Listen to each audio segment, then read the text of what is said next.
Yo. I marked these zones out earlier. I'm glad that they failed. Well, that one did anyway. Let's probably go to M5 on there, just neaten that zone up.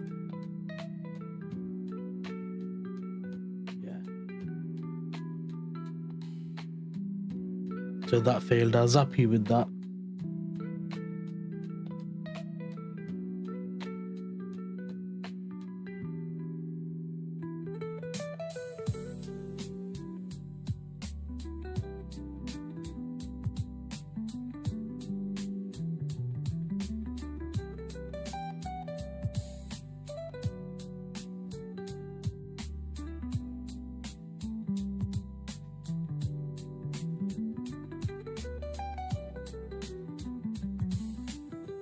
Yo, Khalil.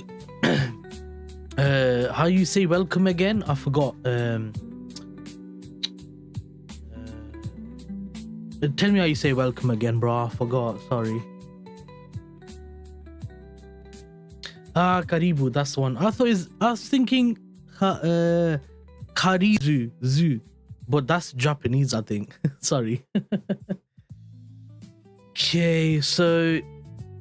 Yeah, man, this week's been a bit of a mad one, hasn't it, so far? Price hasn't been doing what it should be doing. It's not respecting the levels it should be respecting. There's no bloody consistency at all, man.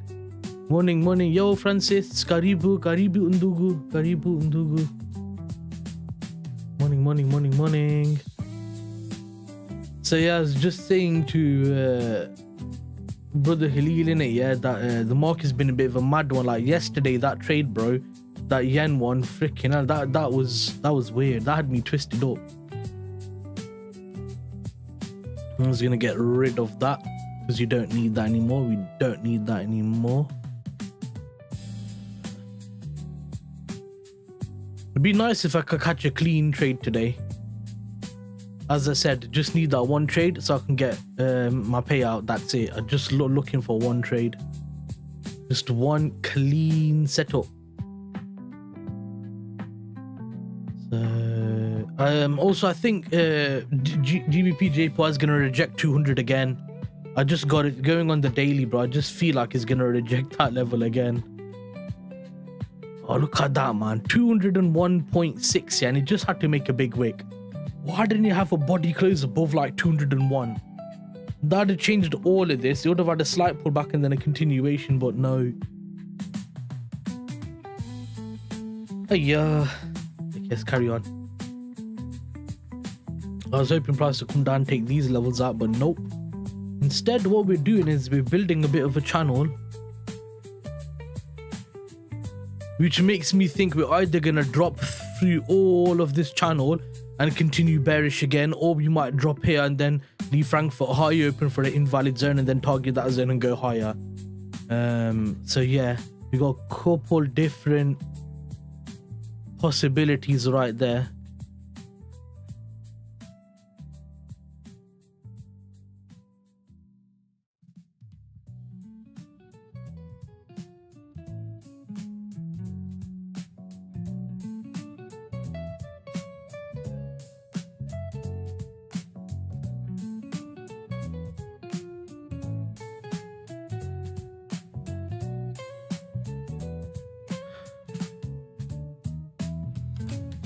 So this tapped a demand zone, yeah, whereas he swiped a zone. We've just tagged this invalid zone right now. See what happens in it. And just check the trade copy and make sure all the risks are as they should be.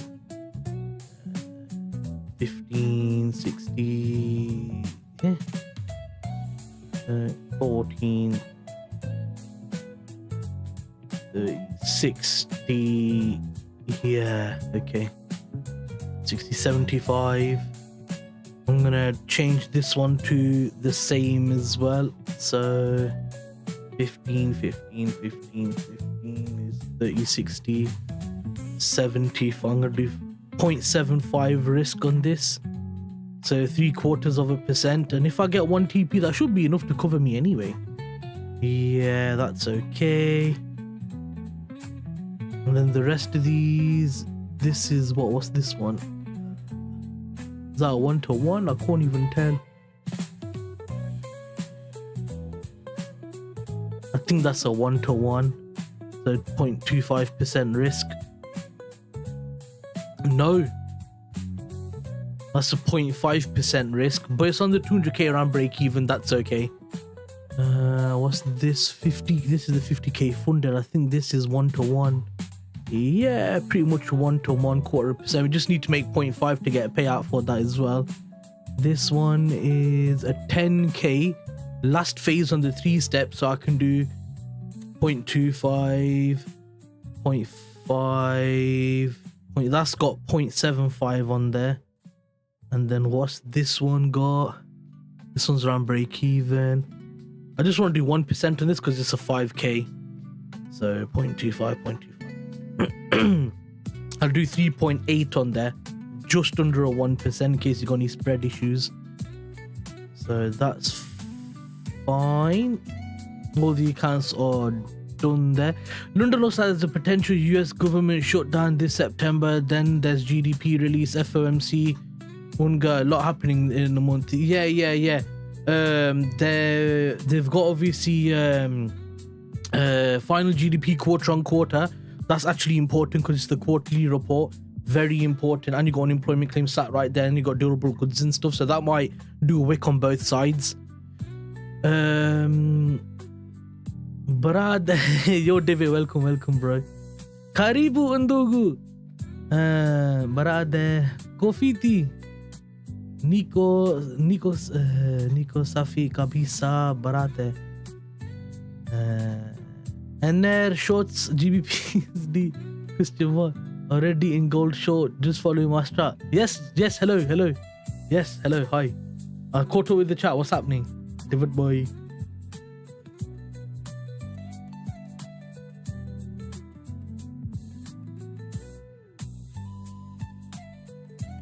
So EU and GU are kind of in synchronization today, which isn't bad. Okay, so what levels have we got on this 8? What are you doing? What are you doing on it? Why are you drunk for? There, no more drunk. Okay,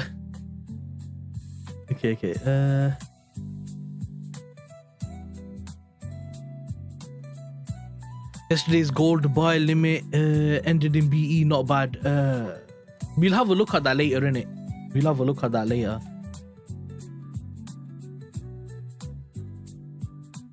I need to hop on M1, bro, just in case this starts giving me that confirmation for structure breaking to the low side, so I can get ready for shorts and stuff like that.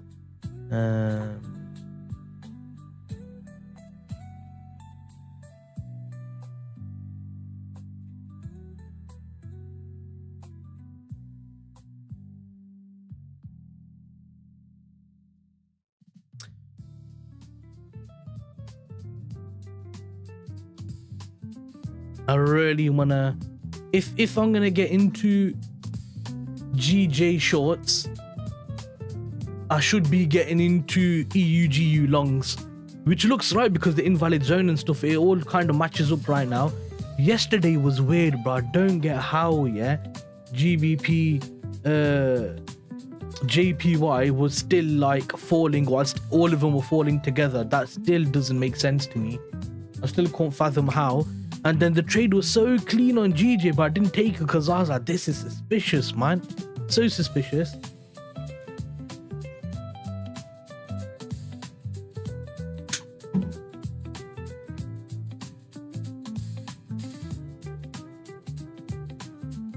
So suspicious, man.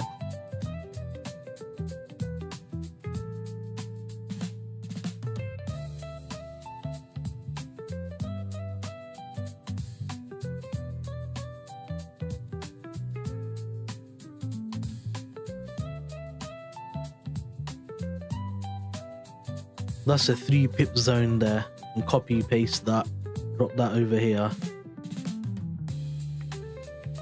I'm trying to keep everything ready.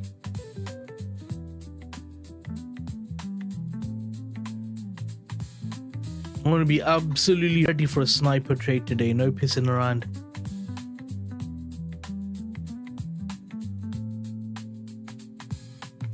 Just want to slap a trade and then call it a day. And then say to funded next, I appreciate your time, give me money. I want money, give me money. Give me money, please. Give me money. Okay.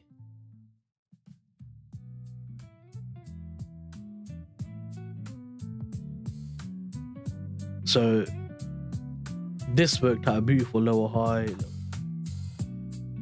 Higher high. Higher low. Obviously we need this whole invalid zone. We can't even take this. Oh shit, how are we gonna trade this on GU?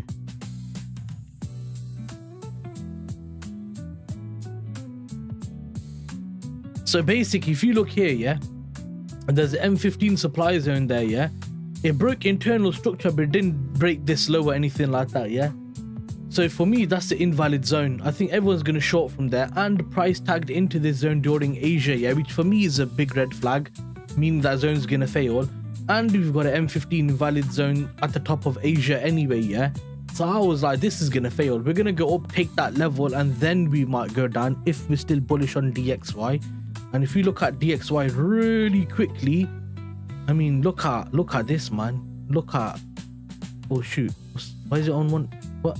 Oh no. Yeah, there. If you look at DXY, bro, look at this, man. That level I wanted it to reject from, it just wicked down. Now either we start getting bearish momentum, or it's gonna kind of do a break test and a continuation to the upper side. So we might get something like this.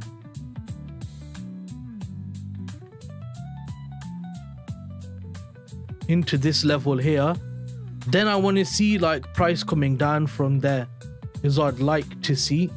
Come down, break, retest the level, this level here, and then just continue to go down. Because obviously we've got this trend line, which is the monthly trend line. That's a monthly trend line, and that works on these sort of things. But either we're gonna go straight down, or we're gonna have this issue here happening. Now this is gonna be final GDP, the quarter on quarter, and the unemployment claims is gonna be important for that today, to be honest, man. I'm gonna try my best to trade New York session today. I actually think there'll be a good move in New York session today. That looks like it's made a higher low. And how do I know that? Because I got a feeling it's going to go to make a higher high. Let's have a look at your gold really quick in it. XAUUSD. I think I remember where your entry was on it. Oh god, yeah. So I think it's up until about 12 o'clock your entry, yeah? Yeah, so tagged you about 12, gave you bullish momentum, then tagged you straight out at BE. Yeah, for me, I would have wanted this to tag this level within London session for the volume to push it upside. That after 10 o'clock to 2 o'clock is just like a dead zone, which you can see right here. Literally for 10 o'clock, yeah, so let's just go from 10. So 10's, there's 10.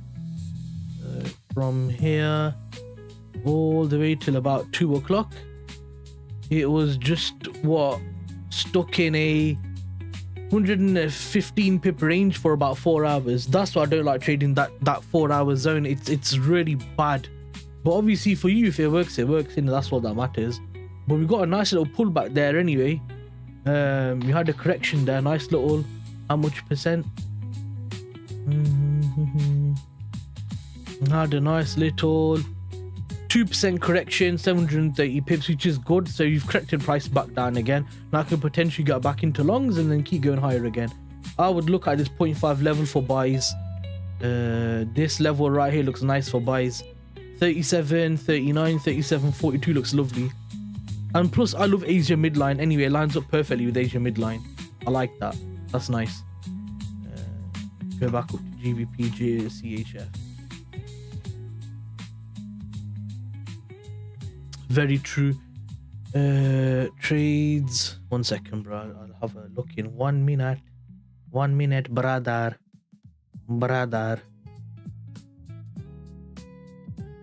Oh wait, we broke structure. Well, not really yet. higher low, lower high. How do you know if it's a lower high? Because you broke structure here. Thank you. Copy paste. So this tagged into this zone right here, which is fine. You can cut it. You can cut it. We can what? Cut it. High low, high low, lower high, lower low.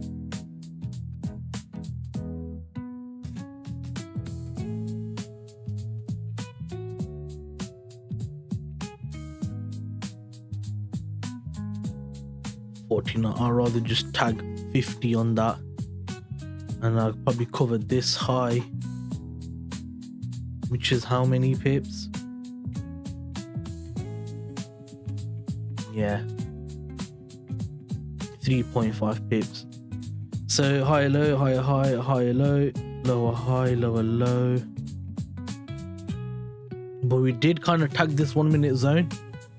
We got this 1 minute zone right here. So I'm gonna keep waiting there just to see. I'll probably wait for price to break this level, then I'll probably feel more confident.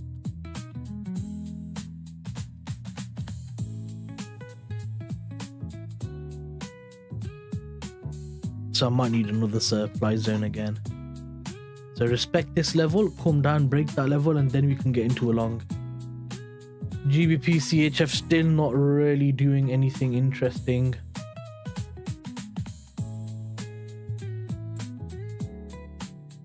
EU and GU.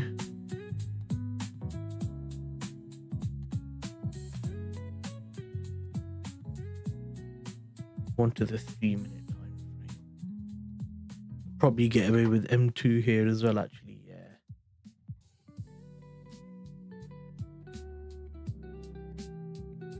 So we didn't take anything there. Like there's no internal sweep of anything. But what I do see is you got this little channel going down here. It's a bit tricky right now, prices, I can't lie. Not really giving a clear direction on anything, so you just have to keep sitting and waiting for now.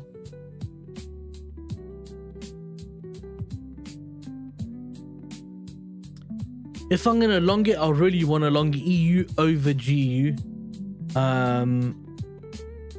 So yeah, I just need kind of like comfortable price action so I can say like, right, okay, here's what we're seeing, blah blah blah. It looks good, whatever, you know.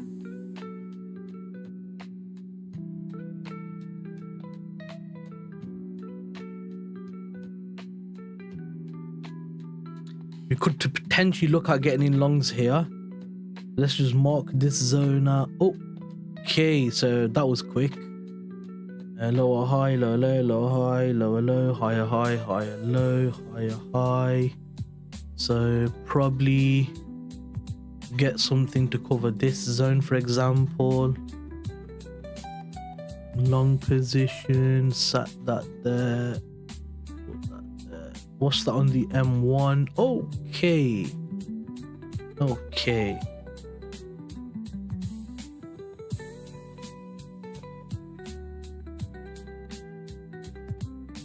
So EU did touch that zone, didn't it? Yes. Now it's coming to take that level. Beautiful. I'll take that if it does it. Yeah, see, look, price took that zone out. So unless you covered this high, you would have been slapped. And I think, what did I put on there? It was 50. And then I think it was like 3.5. Yeah.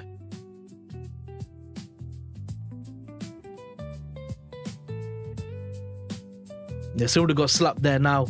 See why I didn't take that. 5 a.m. Eastern time, we get French consumer confidence forecast at 87 on the prior 87. So it's fine. Price is going to keep going. ECB's Casimir, who presents macro forecasts.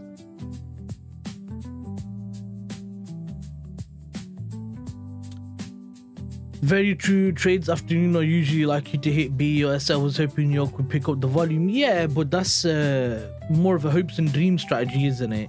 It's like, I hope it's going to do this, but you can't really say for sure, isn't it? It didn't break the level. It didn't break the level. If EU broke it, I could have been a bit more confident in taking a long here, but nope. Oof, look at GBP CHF. Hello. Hello. Hello, my friend. Hello, my friend. Why are you flying, my friend? Oh, hello, my friend.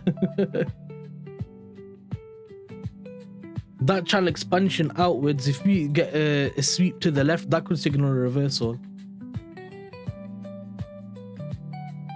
We do have a supply zone here. But let's just mark this level out.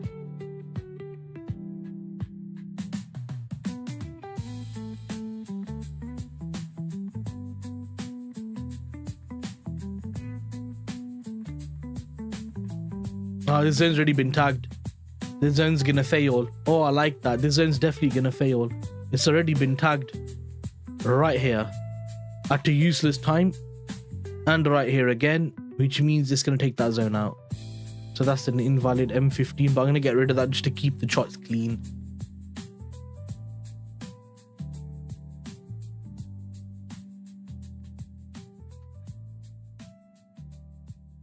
I wanted to come out, take that level, leave an M5 demand zone right here, and then you can short into that demand zone. So for example, this zone right here.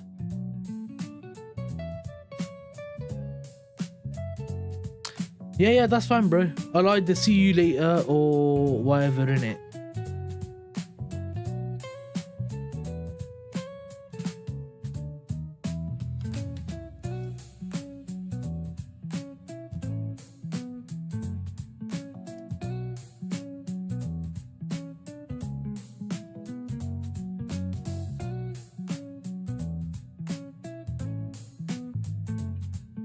Music's a bit loud. Oh, wrong thing. Well, hello everybody, this is Donald J. Trump. Just gonna mute him for now.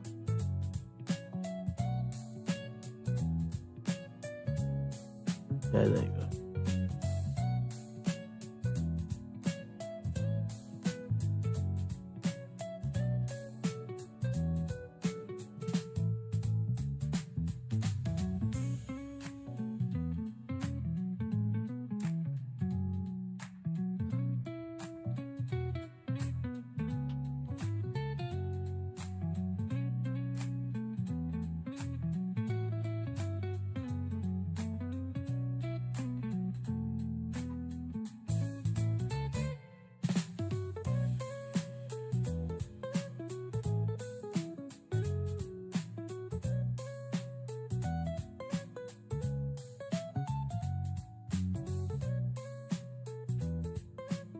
Now we'll see if this zone holds or not.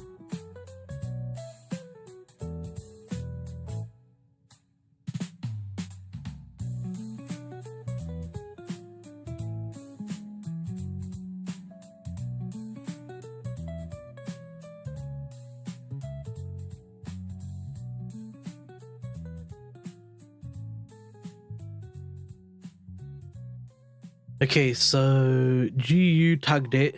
I got a feeling it's gonna fail though, man. I got a feeling the zone's gonna fail because EU's tagged into that invalid zone and is giving the reaction part in it. So if it continues with the reaction, it might take out GU, and then it might go up in it.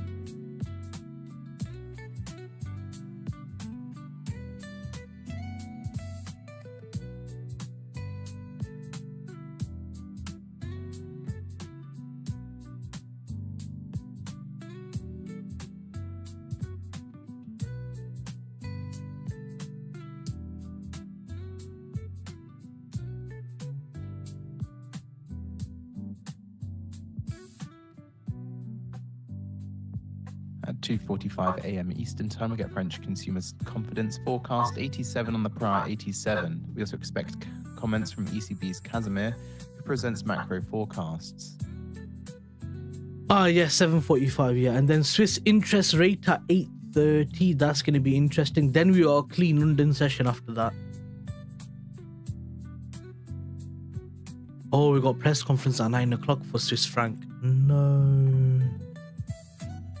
So maybe after 8:30, you can catch a trade. Try and be cheeky, hold it through the press conference. But if you say something, I might get slapped. We'll have to see how that one goes. Hard to say for now what to do with that.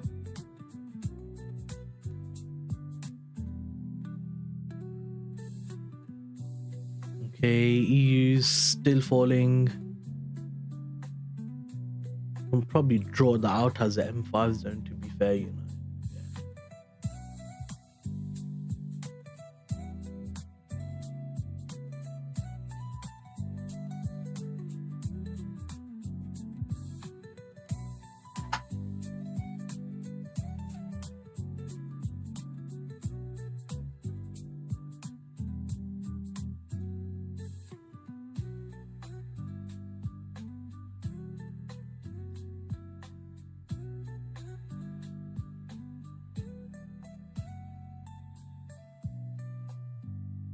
Yeah, look at that, deep into that level right there.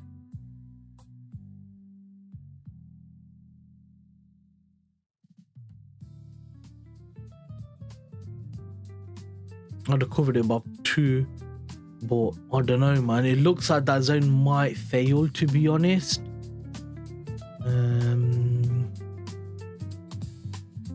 But obviously, if we start getting this push that we're starting to see on EU, then it might be okay.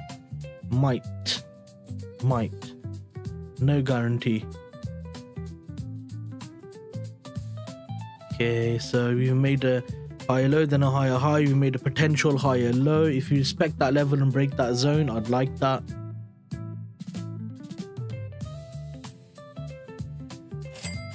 There you go. CHF has took this level. Beautiful.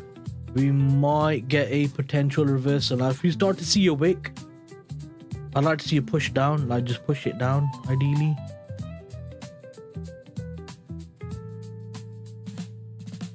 I did say that M15 zone was gonna fail. Literally, this zone here, I did say it. Now, from here to here, we've got another 4 pips. Yeah, we could do that. We could do that. Set an alert there as well.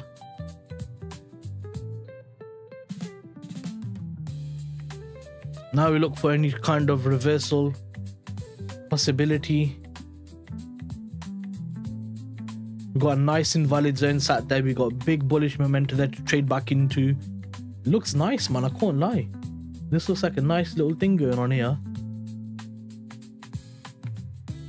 So let's see what happens in it.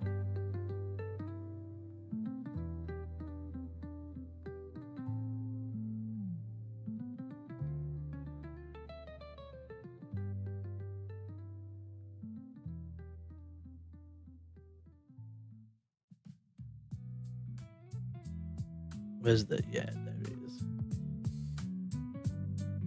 So you keep an eye on that level there. Okay, we broke structure literally after tagging that zone. I love that. Looks magnificent.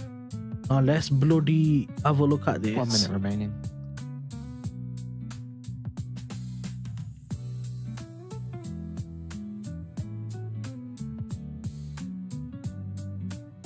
Drop that down to 40 in it. 65.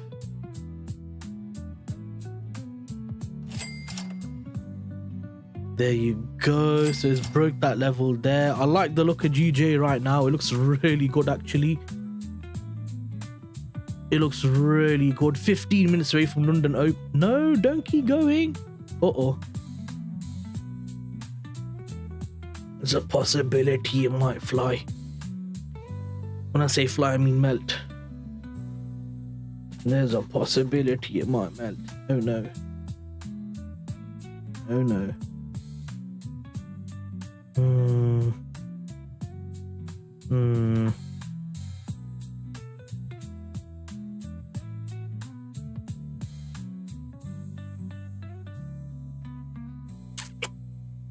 I just wanted it to wick and break that level and then fly up in it.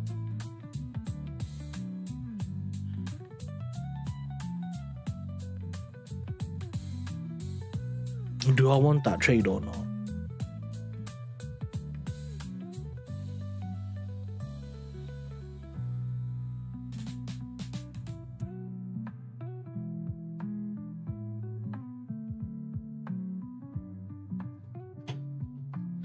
I'm not sure.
EU's coming down slowly, GU's just ranging a little bit.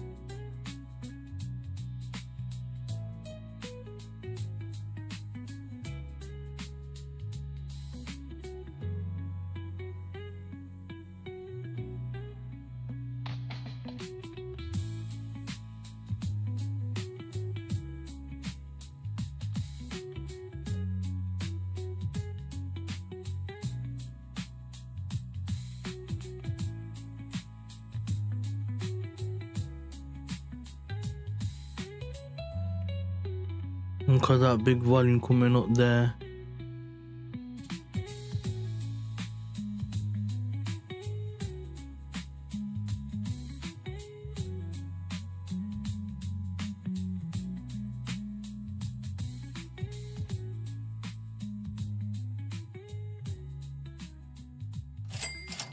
Okay, CHF has took that level. What's JPY gonna do? Is he gonna mitigate or is he gonna absolutely demolish that level?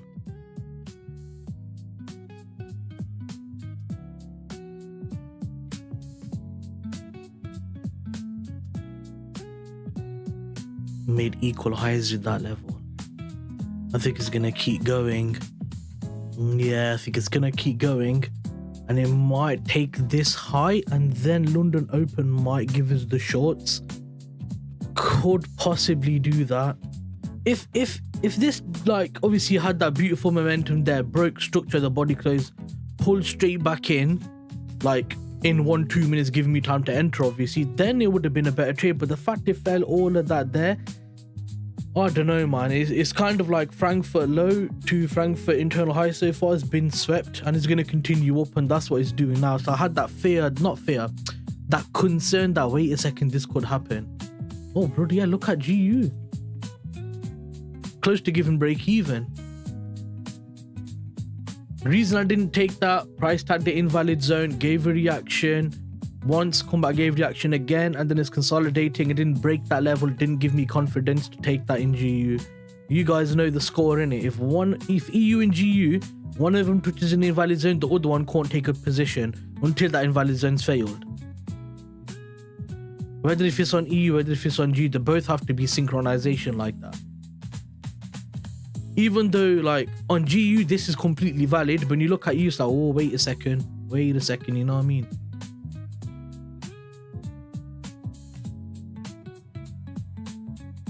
Patience is such a good thing, man. Such a good thing.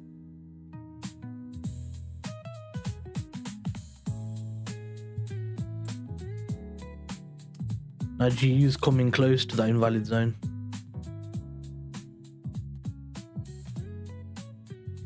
But what's perfect now, you know, if you think about it, yeah, what has GBPJPY just done? It's almost left an invalid zone for us. That zone right there. So if we wanted to short, it's kind of left a zone for us. I like the look of that. But I'd want it to go higher, innit?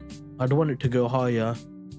To like give, you know, quite a bit of move to come back in so I can get partials at that trade.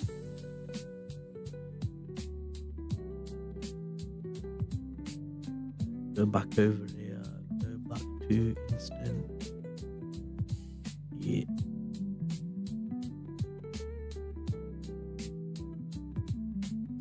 And GBPCHF shorts look good as well. If I'm shorting GCGJ, that looks good. Obviously GC is way stronger, but I like the look of that.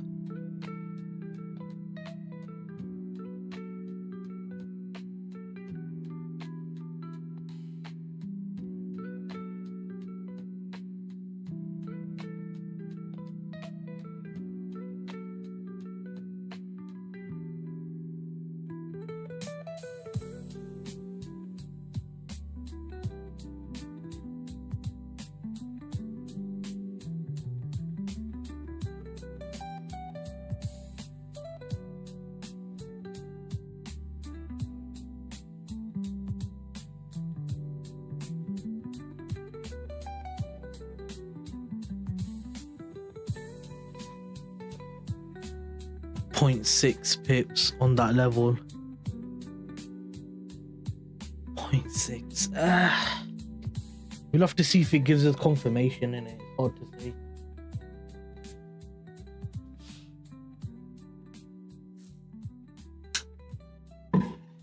Man, I'm absolutely starving.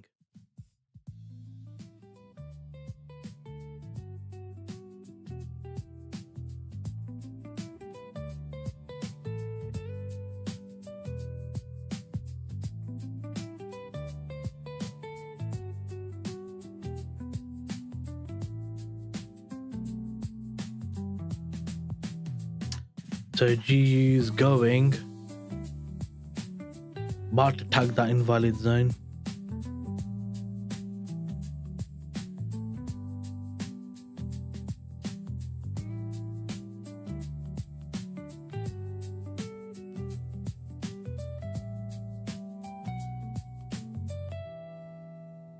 GU's tagged the invalid zone.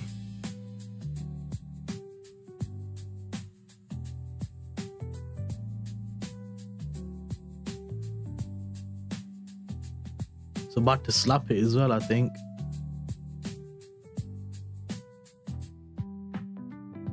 It needs to give a reaction, to be honest, but if it just slaps through it, that's still fine. It's about to do.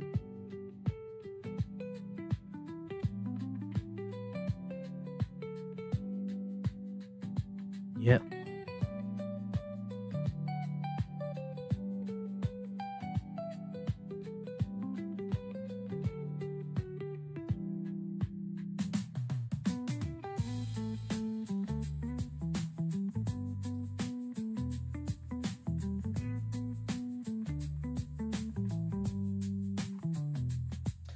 London open 6 minutes around the corner. Let's see what London does. Bro, yeah, look at GU, man. We had all that weakness yesterday, and today all the strength is coming out of nowhere.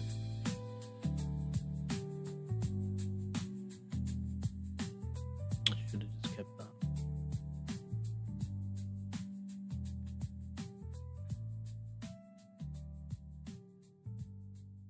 I'm gonna.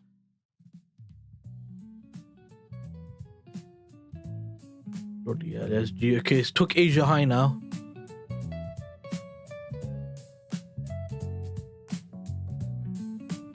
That's 35.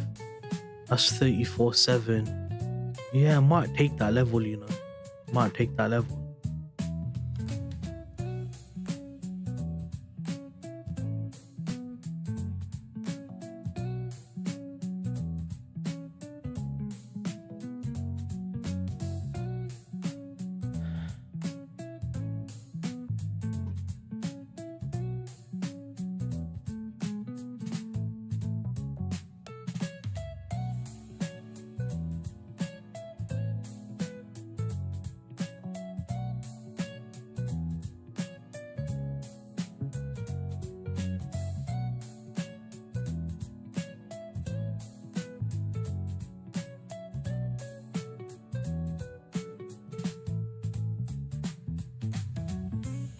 That's 30 pips away, I don't know. And what number is that? 200.6. Possibly might go there. We do still have London open and stuff as well, so it might go to that level.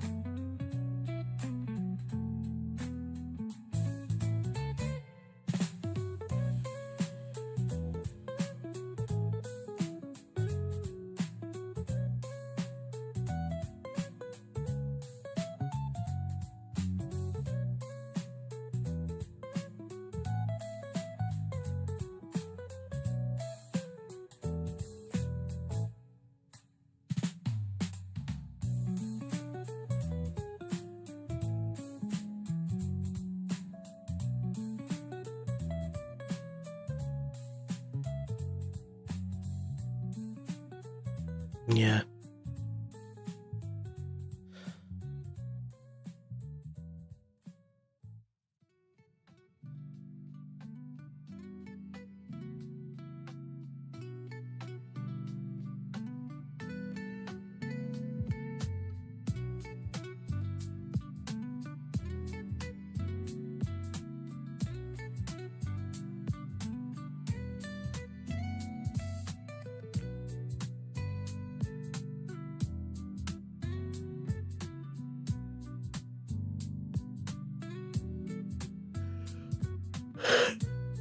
Yeah. Oh my god.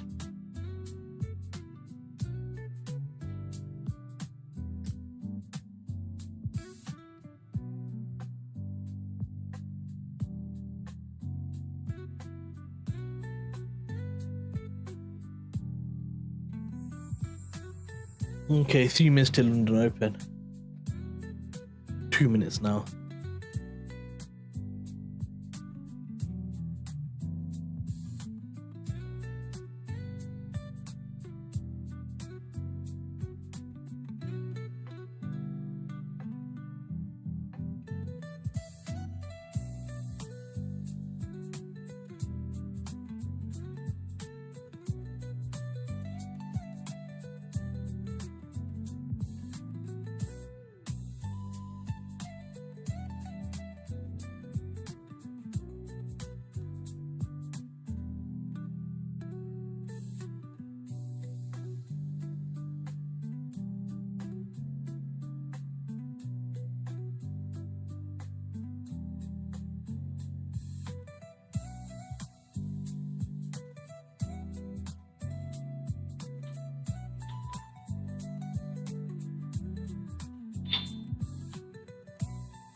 $30 See what happens.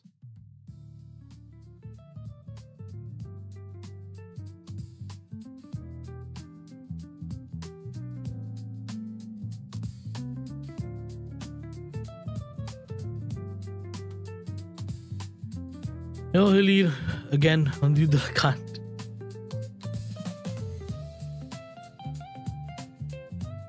Five, 4, 3, 2, 1, 0. Okay.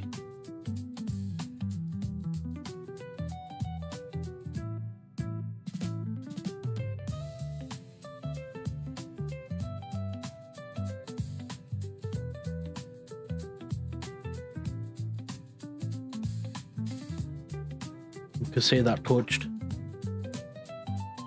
Yeah, on the M2 it touched anyway, so I'm happy with that. Now I just did it to break the low, not make the equal low, and now it's going up. Hiya.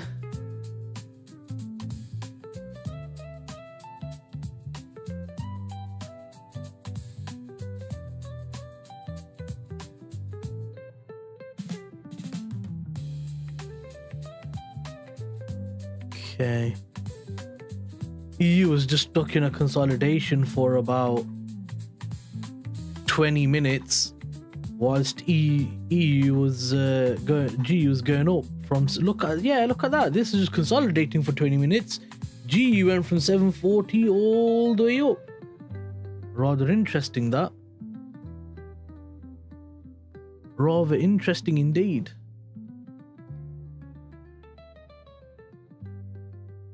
See what happens now.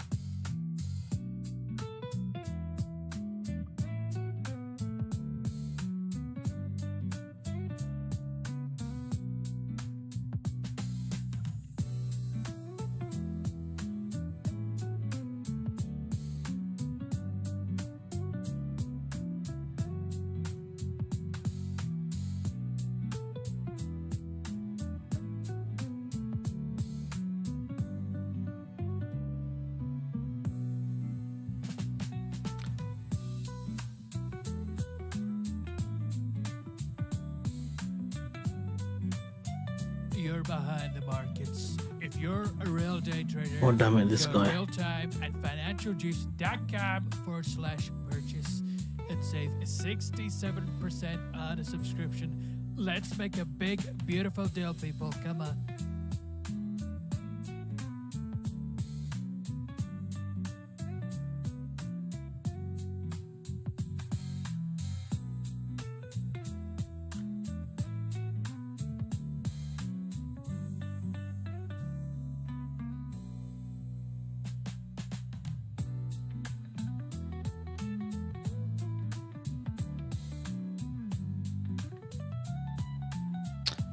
So we've got this taking this invalid zone. We've got obviously this invalid zone to attack high, low, higher, high, higher, low, lower, high, potential lower, low here, right there. We broke structure within a minute of London Open, pretty much. So we could say that price made a higher low, come back into this level, respected it. And now if you're looking for a supply zone, it's gonna have to be this one over here. There's nothing else close enough. That's 44. Let's do 45 then. And then if you cover the highs, it'll be 1.2. Cover these highs, it'll be 2.5. I'll do 0.3 just above that level.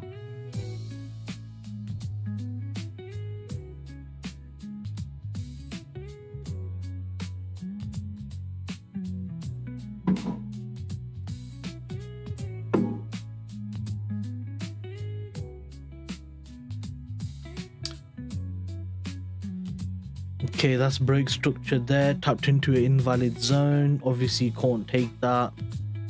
Need that invalid zone to fail so I can take that trade.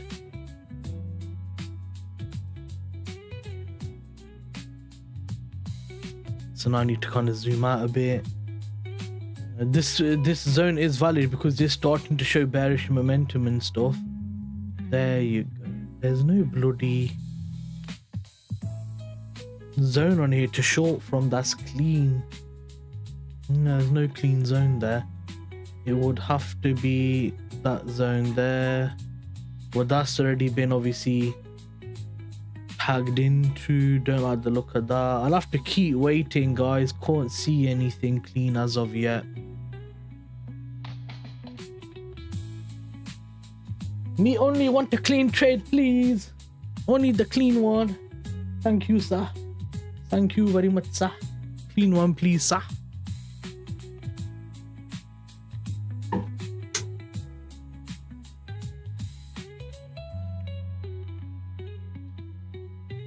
What are you boys looking at anyway? Are you guys looking at anything interesting or not? Trade wise, pair wise. I know Sack's looking at gold all the time, every time. I am gold.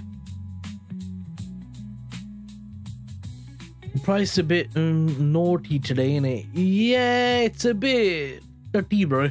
If you know what dirty is. It's a bit dirty. It's not going one way, it's not going another. Look at the difference between EU and GU, man. I do like the look of GU shorts, but I'm suspicious. Also, look at that. We just tagged this demand zone. We made equal lows on that demand zone, so I'm a bit like, I don't know, man. But yeah, so EU, GU, yeah. So if you go on M2, bro, divot. So let me just start from here all the way till here. 26 minutes is stuck in a range, yeah. So now look at GU. That's all the way from 740 all the way to now. So you've had this move here, all of that there on GU. You can see it on GU. I'm hovering over eBay. You can look on GU and see the mouse there, innit? It's had a nice move up. We've gone up by 13 pips, and this London Nenia, yeah. There's a London Nenia has only gone up by 4.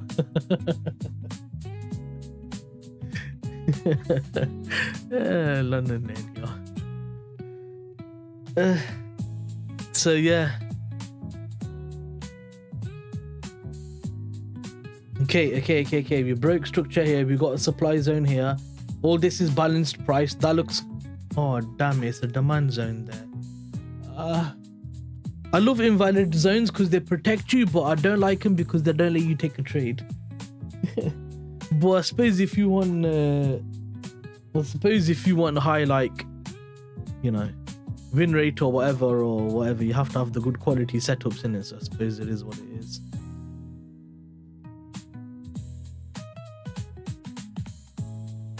Yeah. It is what it is. You either take a trade and it's gonna lose, or you be like, I'm gonna wait for a good one, and then a good one comes, and then you just wait for it to give you what you want. So yeah, it is what it is.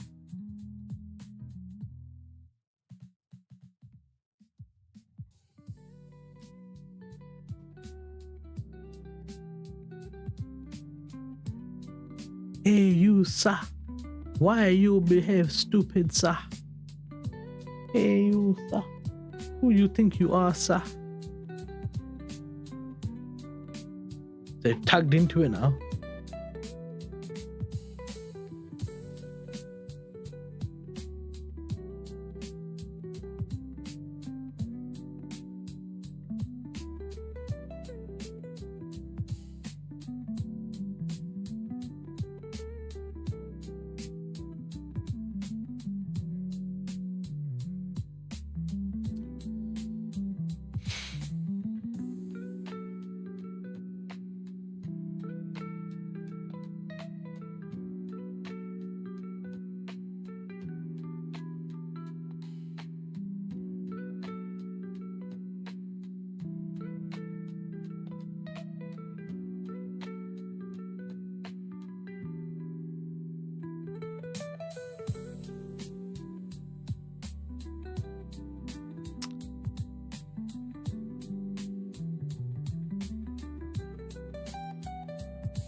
This is one of my criteria for a long position, you know, build up, sweep, break, structure, yeah.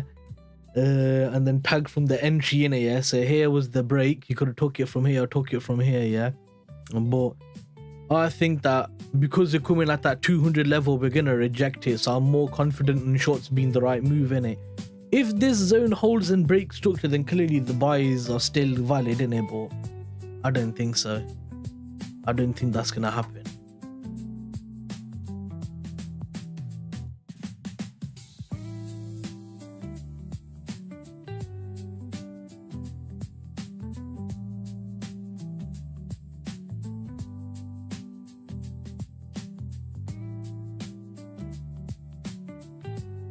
But I've just noticed something.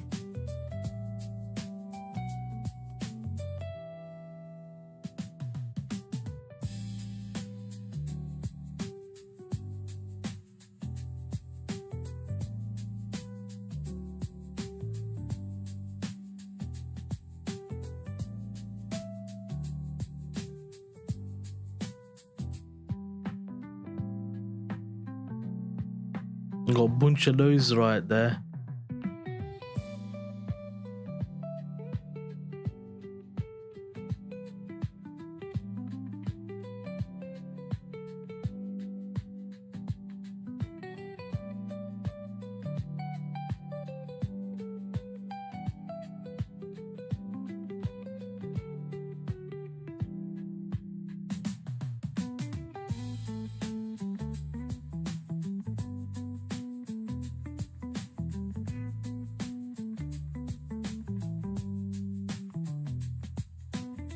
The yen's falling now, slowly. The next zone you could take a trade from would have been this supply zone over here, but obviously it's in this invalid zone, so you can't take it until it's failed.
That zone failed.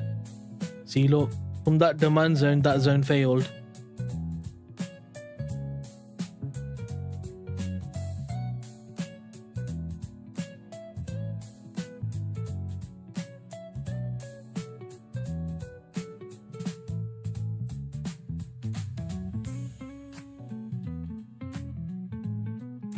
Tagged into this zone, gave a reaction.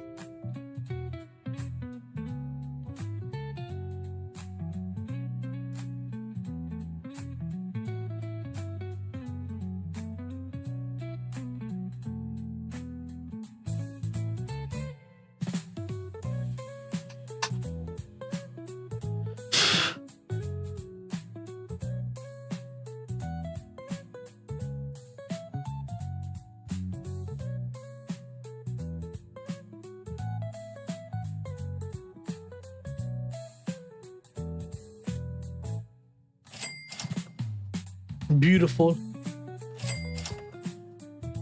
Took out that level magnificently. Tagged it, gave reaction, took it straight out. Beautiful, beautiful, beautiful. Is there a supply zone we could take a short from? Kind of this one, I guess, but I don't like the look of it. It's not such a clean zone. Ooh, I like this.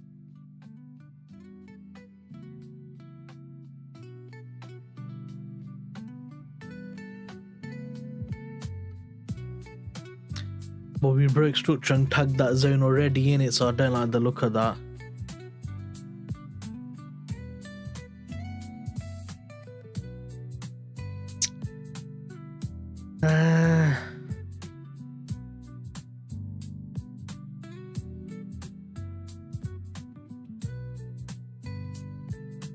I'm gonna trade New York today, so I've got a feeling that London might not do anything.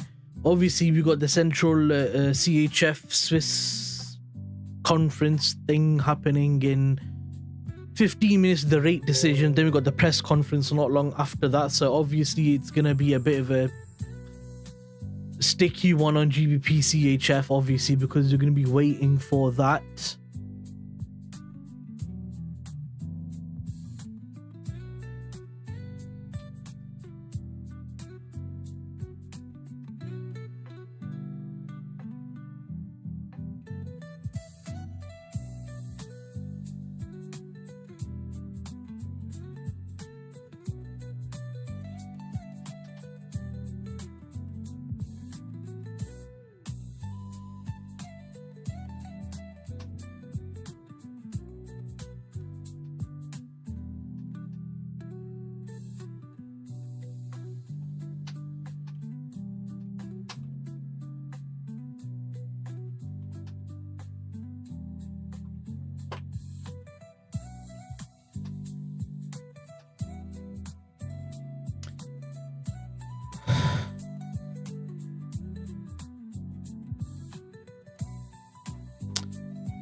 Okay, so we've almost come and took this low of this entire channel. Let me just start going on the M5 and marking zones out for limit for thingies, you know. 55, 54, 55, create. What was that? 32, 31, 32, create. Just setting limits in it on these zones, where obviously price could give some type of reversal from. It's just literally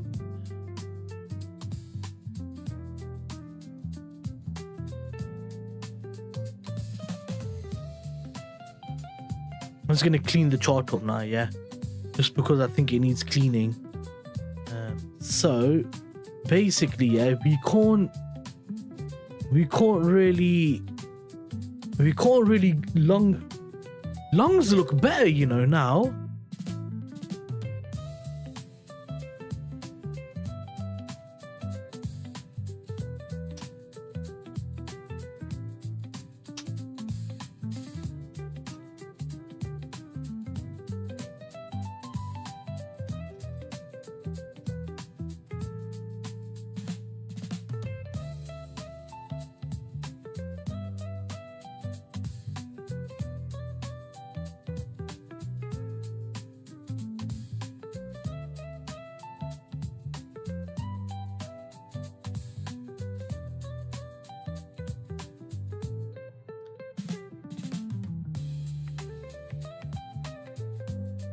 So you broke structure there, coming to make higher highs again.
Man, this price action's I don't know what to say. He is just horrendous beyond Beck's belief, man. He is horrendous today. I understand why GBPCHF is doing what it's doing, because everyone's waiting for that press conference and all that stuff, yeah. There might be a fantastic trade on GBPCHF coming in a few moments.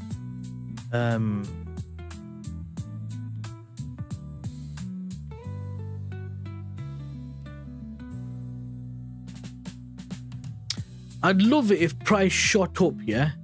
At 3:30 a.m. Eastern Time, we get the Swiss interest rate decision. Forecast no change on the prior 0%. I would love it if we get it flying up,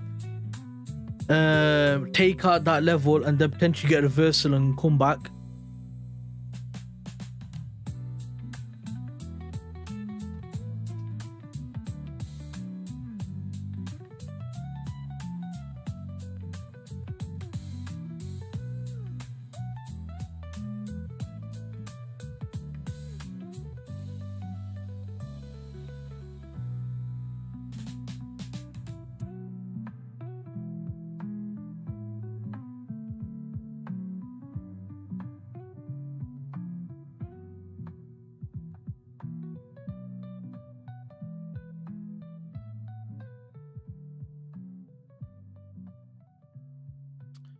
Right now, AUD and GBP are the strongest pairs. USD is currently the weakest as of today. That's a currency strength chart.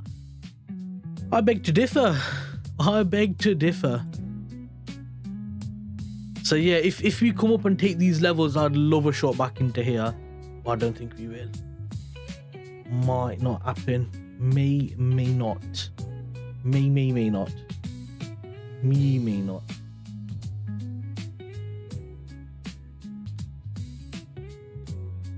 I'm just gonna probably just sit and wait for this.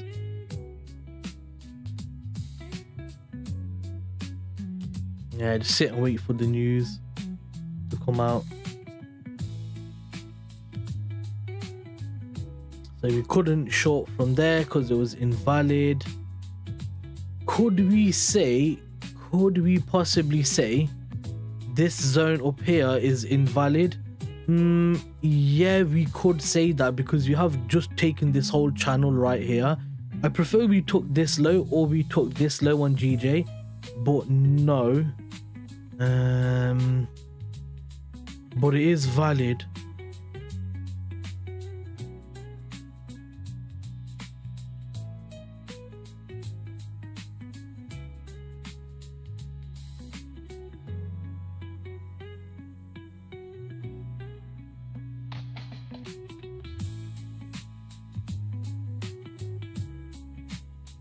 Gonna keep that there.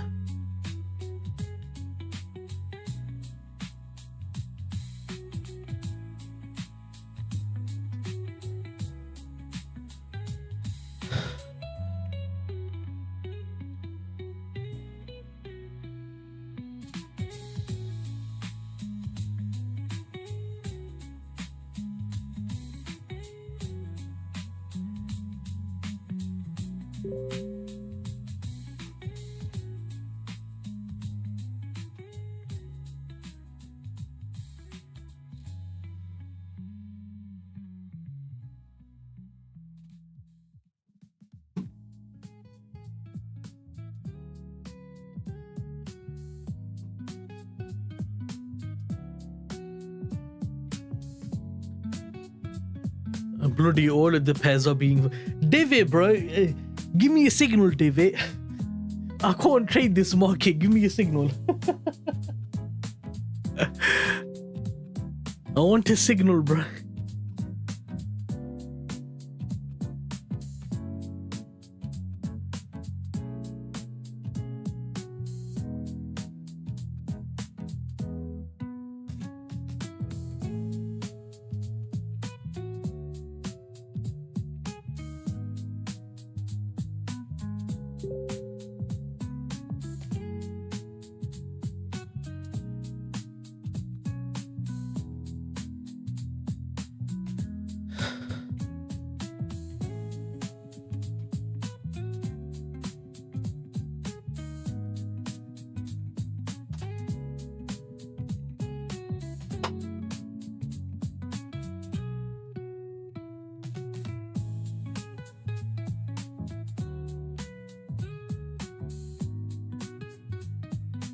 Yeah.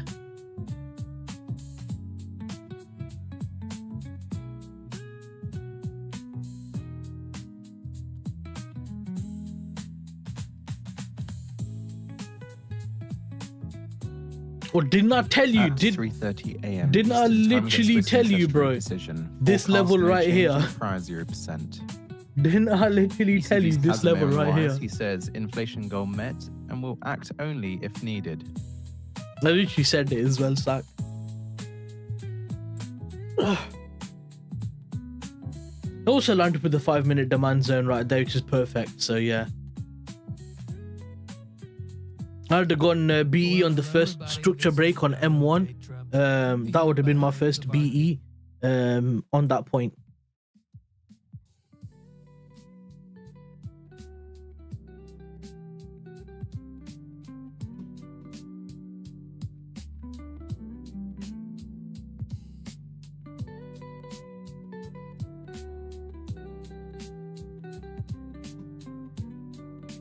And then partials would have been about 50 to about 70 to 100 pips.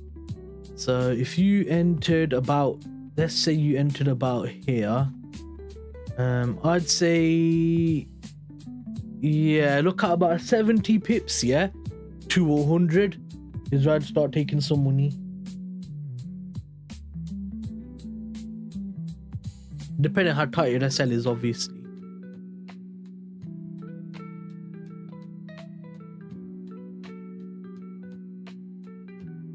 I'm just gonna get rid of all of this.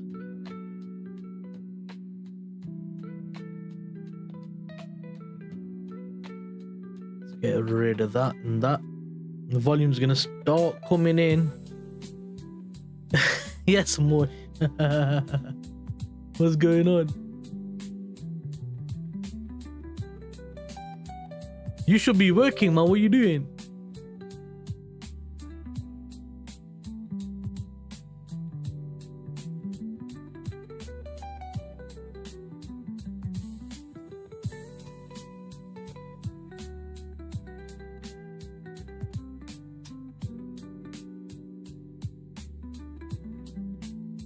Chilling. How you doing? I'm work studying right now.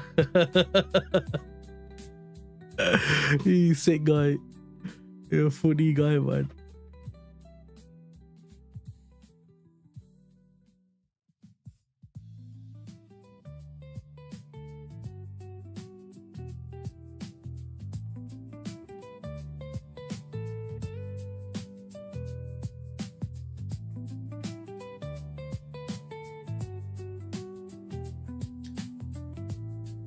Just hit BE on gold.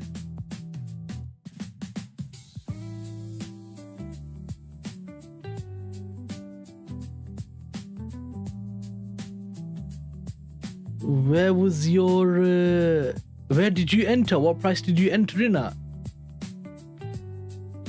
Because I was saying around this level, in it here. I would have gone BE on M1 on the first shift, yeah. So I would have gone BE after this break here, and then 37.45. Oh shoot. Oh damn it. Yeah. I see. I got you. That's unfortunate, my guy. Okay, the statement's gonna come out literally in 1 minute for CHF. Well, the 1 minute actual remaining. there you go. For the Swiss, I'd love to see it come up, take these highs, and I can short back into these lower levels again.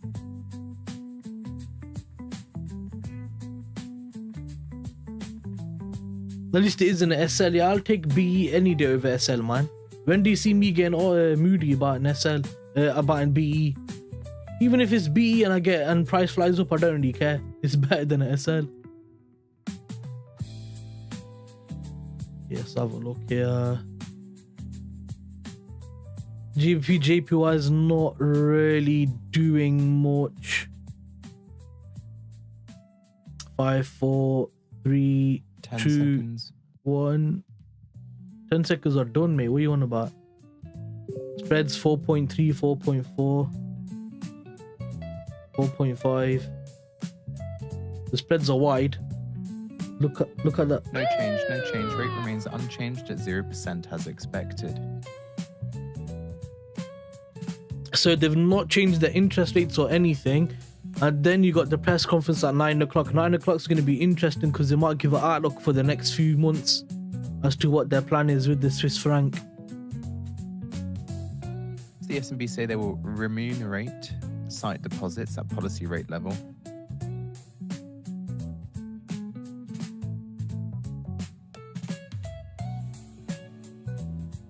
And they're prepared to intervene in currency markets if needed, and remain willing to be active on the foreign exchange market as necessary. That's interesting, isn't it? They see 2025 Swiss GDP at around 0.2%, 2025 inflation at 0.2%, 2026 at 0.5%, and 2027 at 0.7%. Oh, wow. Okay. So the inflation's only slowly going to creep up. They see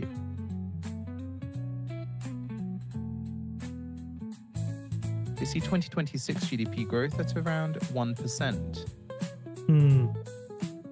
Their growth is bad, 1%.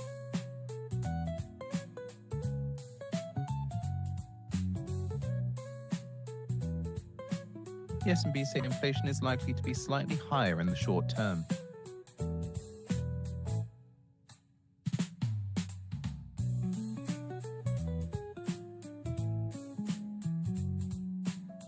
Global economic growth slowed somewhat in the first half of 2025. Oh, this is interesting, man. Global economic developments are being dampened by US tariffs and ongoing high uncertainty. SAB inflation is likely to be slightly higher in the short term, which obviously strengthens the Swiss franc. Hence why seeing that GBP just start to fall off a bit, because if you're seeing Swiss franc, obviously you're going to see the pound short against it. Because obviously if inflation is going to go higher and the forecasting is going to go higher over the next however so long, naturally is going to make a more expensive currency. That's interesting. It'd be good to see what the press conference turns out to be like. Okay, so let's go on the 30-second on GJ.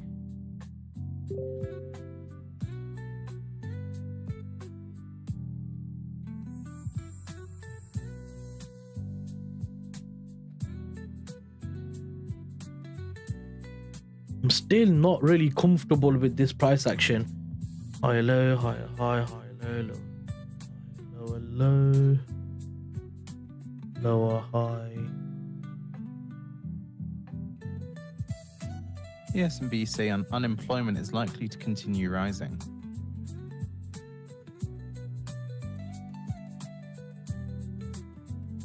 We've just come up, taking these levels and coming back down now slowly. But this price action's so bad today, man. What the hell? I thought it'd be better because it's Thursday, but it's still really crappy price action.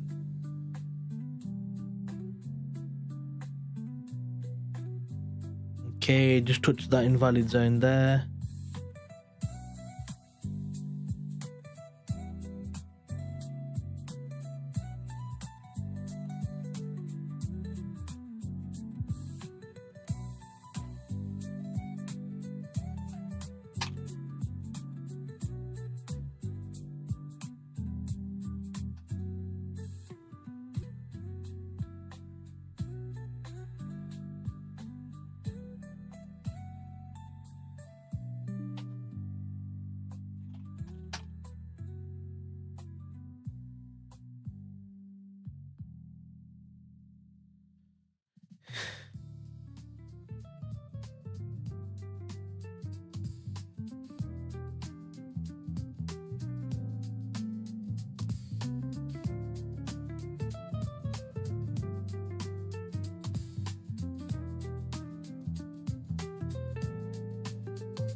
What time ending your live? Probably about 10:15. If I don't catch a trade. If I'm in a trade, then probably about 11:30. But the market's being struck, man. It's not really going anywhere, giving any direction. It's just kind of stuck right now.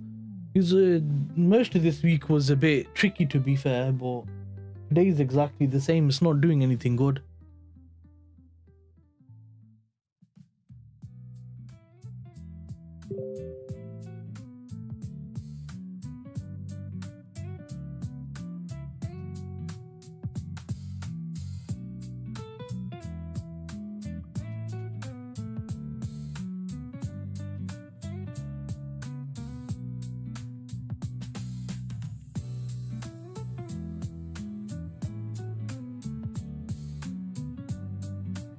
There we go. Now I don't mind getting in a long here if we hold this level.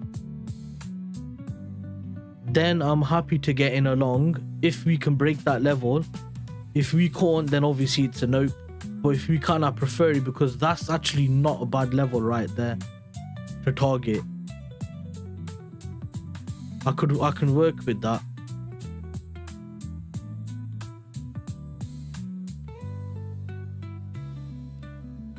Prices tagged into this gave a bullish reaction. I'd like to see that start to fall off now.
I'm gonna set an alert here at 2:04. And obviously got alert set at the bottom side here anyway, just to see if anything happens there. Whether if it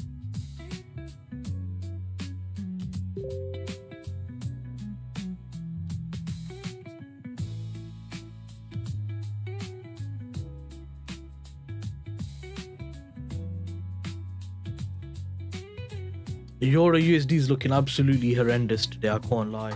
The M5. Oh.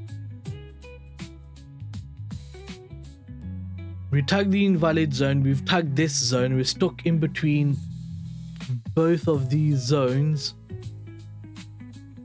with no clear sense of direction. Price name my original SL. Well, let me have a look 1 second, bro. XAUUSD gold. Oh, you trying to short gold? We're trying to short gold.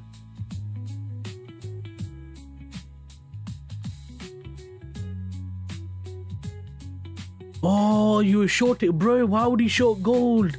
Literally, we had all of this fall off here, yeah? Oh, you crazy guy. Longs were the way to go, man. I even said this level here is good to buy from.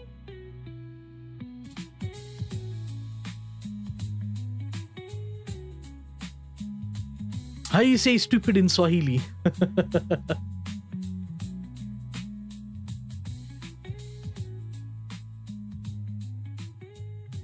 So yeah, EU's just stuck in this level, man. It's not really giving no high, no low.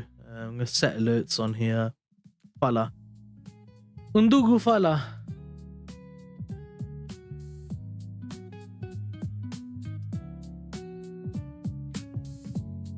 Undugu fala.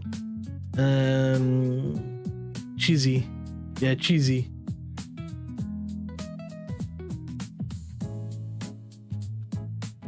We're kind of on a similar issue with this as well, man.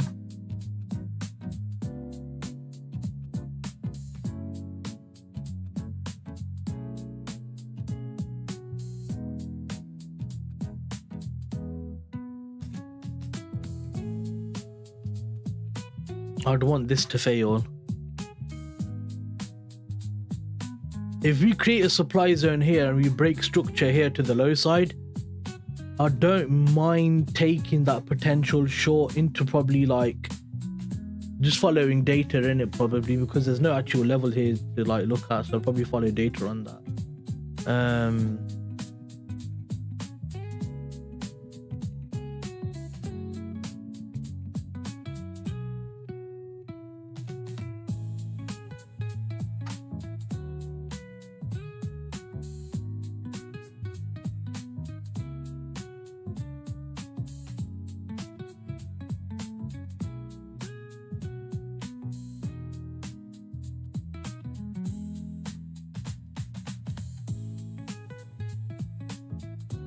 So took the invalid zone, then on M2 we've got that zone there.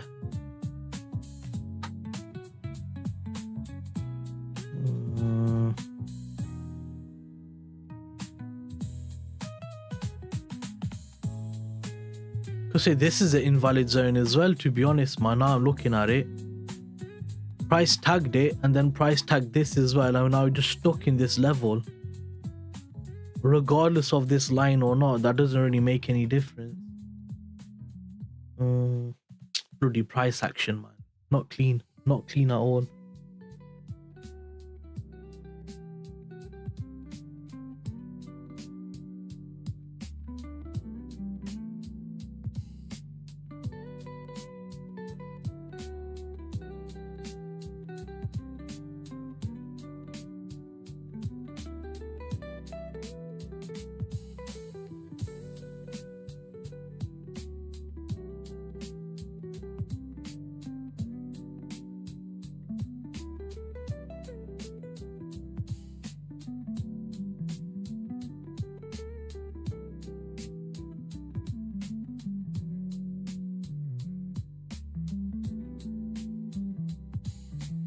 Are you gonna look for another trade on gold or not, Francis? Yeah, price is coming down. It's gonna trigger that limit. So if you wanted to short it from that supply zone over here, you couldn't have taken it anyway because it didn't even give an opportunity for it. It's annoying when price does this. Okay, so now we've broke this invalid zone.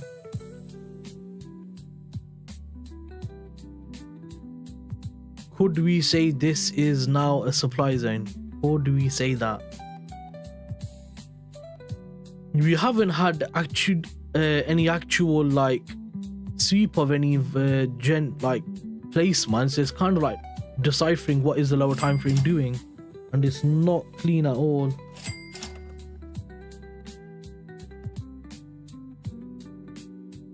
Yeah, come take this low and then give a potential reversal.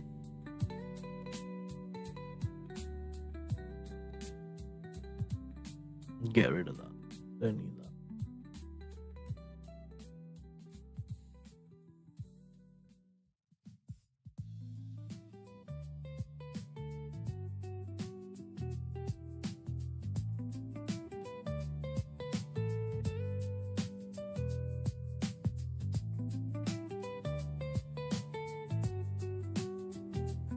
Now the only place I could say you could take a short from here, yeah, would be this level here.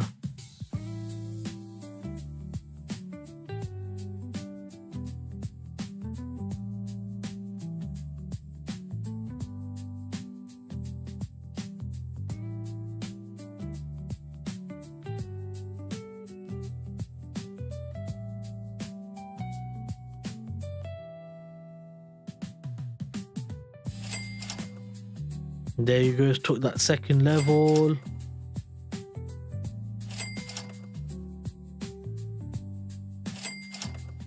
All right. Bare ching ching chings popping off here.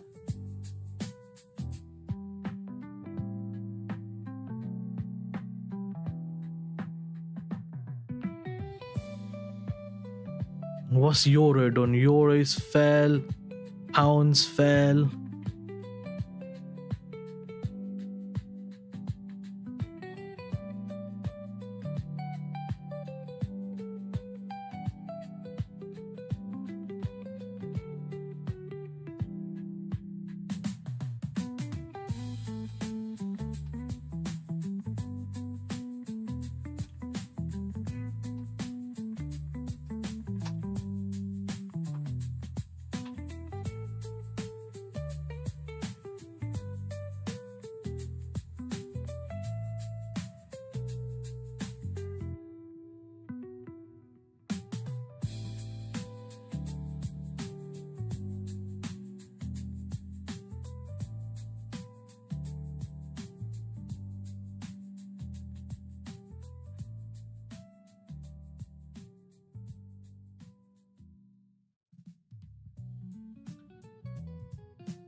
Bloody hell, look at euro, man.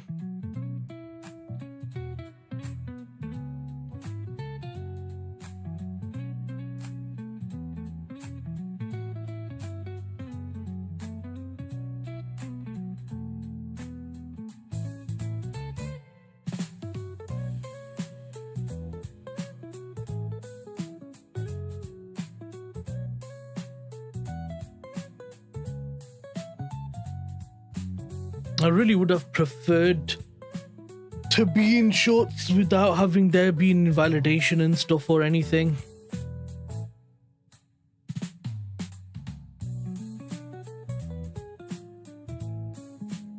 Didn't get an entry there. Broke structure here, didn't get an entry there. Didn't get an entry anywhere. Look for longs, doesn't give an entry there either. Yeah, man.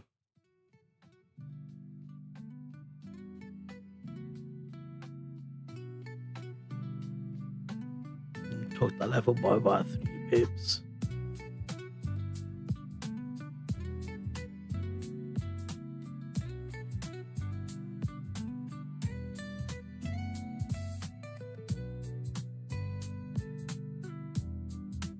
At 4 a.m. Eastern Time, we get the SMB press conference, ECB economic bulletin, Eurozone loan to households prior to spot 4%, loans to non-financial firms prior to spot 8%, and Eurozone money M3 annual growth forecast 3.3% on the prior 3.4%.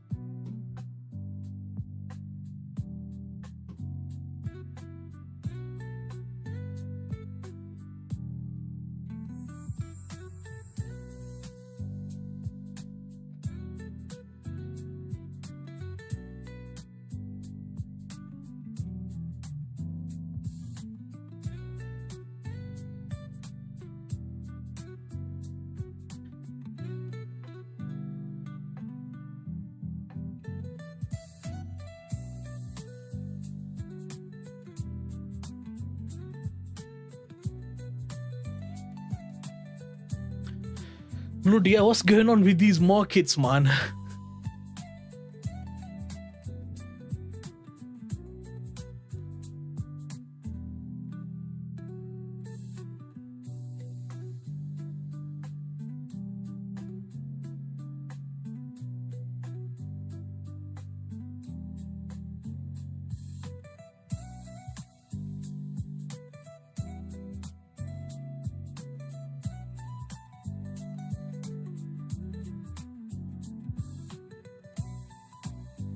I might just need to wait for it's taken the low.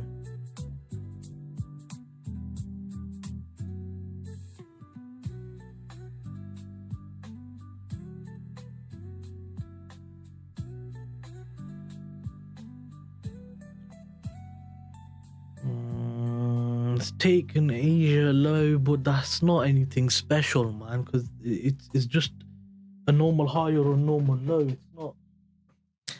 It's not got like a level there or anything.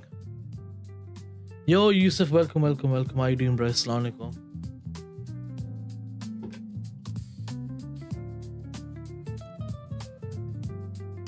Markets are horrendous today, Yusuf. Horrendous.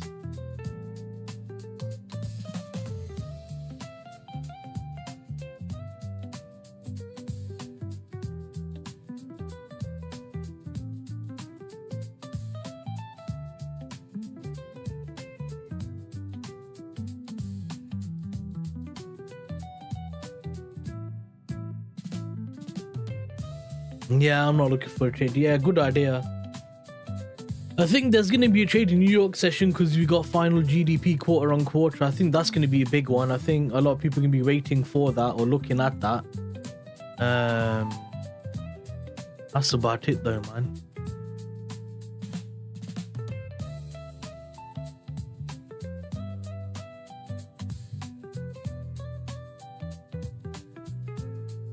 I might trade New York, but in my Discord, trust me when I say it's not.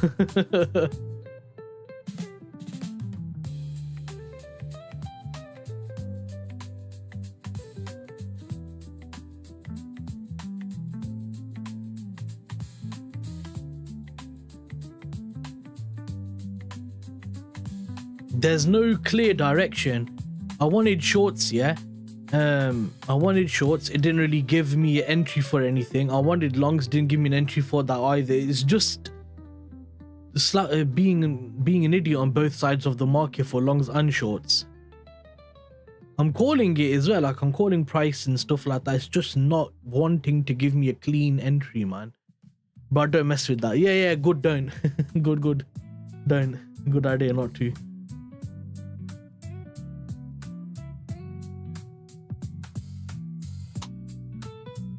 So yeah, hard day today.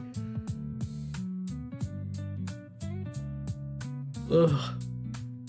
I was talking to my friend the other day, and we were talking about how difficult these markets are and how we chose to start at possibly the worst time, because before markets were like respecting trend, respecting structure and stuff like that, whereas the markets we're in now, they don't respect anything.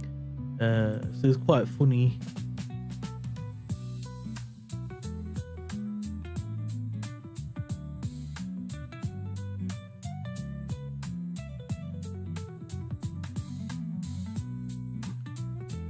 Now let's see what happens with. We've got 5 minutes to the press conference starts for Swiss franc, so I'm not going to trade Swiss franc now. I'll probably get rid of this and put gold here instead. Get rid of that too. Keep that, keep all of that. I'm going to trade Swiss franc in New York session. I think that might have a bit of movement there.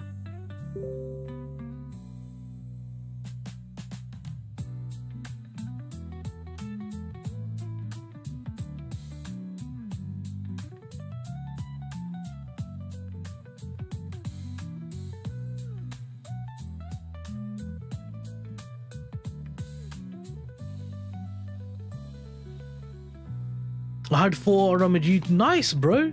Nice. Send it in the Discord. Let's have a look. Send it in the Discord and let's have a look. Okay, we do have relatively equal lows, I suppose. You can see how price reacts from this level.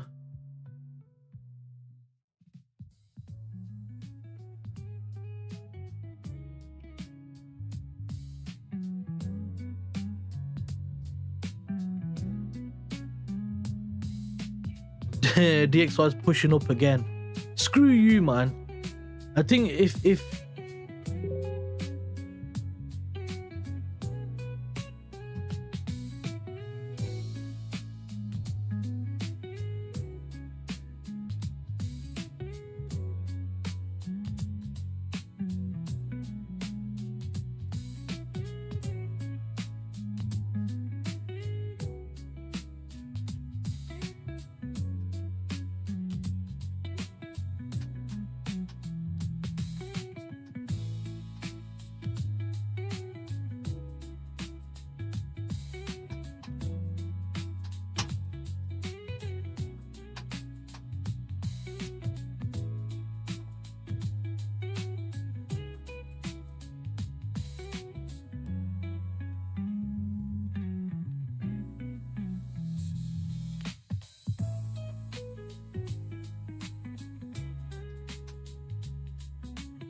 also shorted gold. Oof, why would he short gold, bro? Why would he short gold? I mean, look at that. I was saying to Sakin that you wanted to long gold from around this level here, and literally price coming, tagged the level and flew up. So if you took it from there, covered this low here, you'd have been up by like 2-3R. Yeah, 3R almost. Yeah. And if you had an aggressive approach and you covered like just this low, you would have got tagged. But yeah, if you covered that low, it would have been like 3R almost, man. What was the SL on that? SL would have been, yeah, about 40 pips in it. For me, 10's okay. I'd have set 10. Or I'd have took it from the 50% of that level. And then you get 4 or 4.5. That's not bad. Go real time at financialjuice.com/purchase and save 67% on a subscription. Let's make a big, beautiful deal, people. Come on.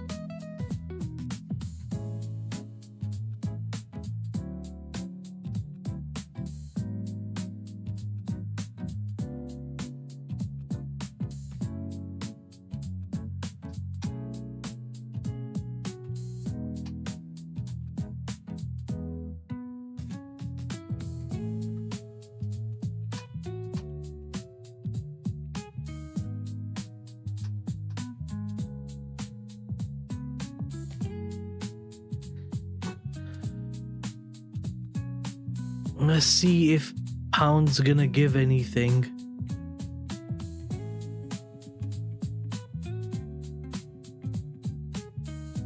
So how much has pound fell since London Open? So here's London Open. We've had a 28 pip drop. That's quite a bit. And on euro, we've had a 16 pip drop. Yeah, man. I hate these market conditions where price doesn't move in one direction, and like when it moves in one direction but doesn't give you entries or anything. Eurozone money M3 annual growth 2.9%, 2.9%. Loan and forecast 3.3%.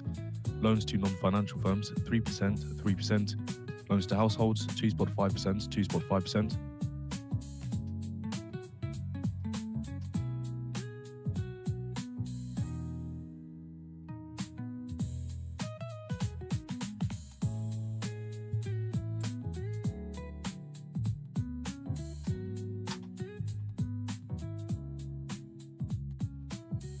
David, goodbye, see you all, we meet tomorrow, peace out. I'm gonna trade New York probably, bro. I think New York's gonna be really good today, because if London's crappy like this, there's a likelihood New York might be good.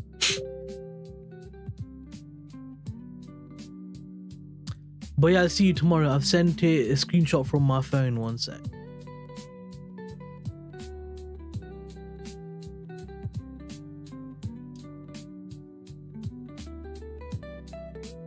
Yeah, that's all right. That looks good. That looks like a nice trade.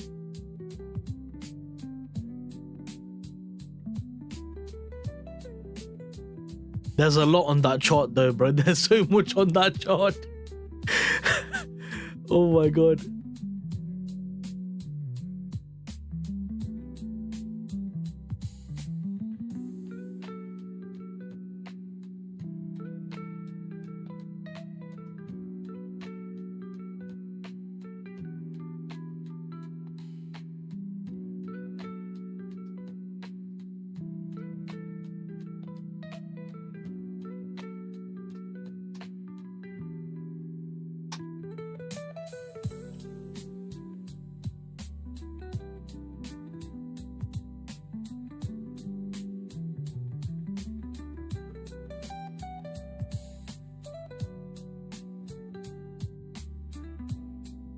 Yeah, I don't clean my drawings. Yeah, I clean everything because I like it nice and clean. If it's messy, I don't like it, because then there's too much happening and I feel like I'm blind. Happening with CHF. Not much is happening with CHF.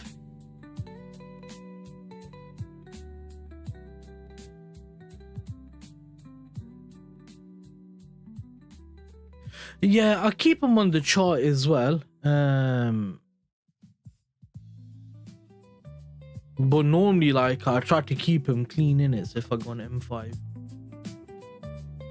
my charts look nice and clean. And then I mark out ones where I missed them and stuff like that or whatever. I put them on the chart. You can see the ones I've took right here, like all these. You can see the ones I've taken.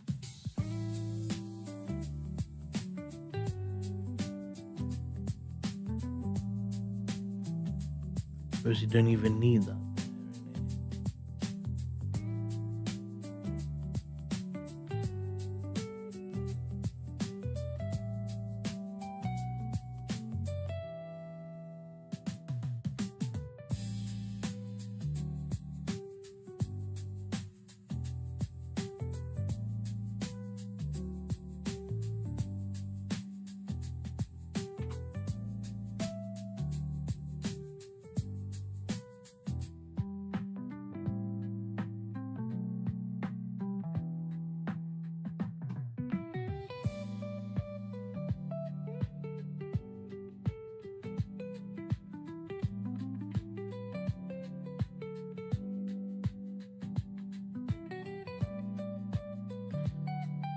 Check the trade on Discord.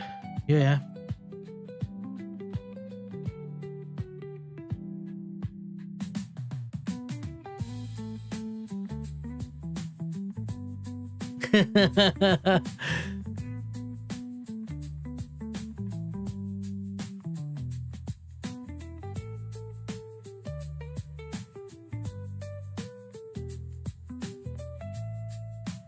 Yeah, that's good, man. But I said, I told you why I didn't take it.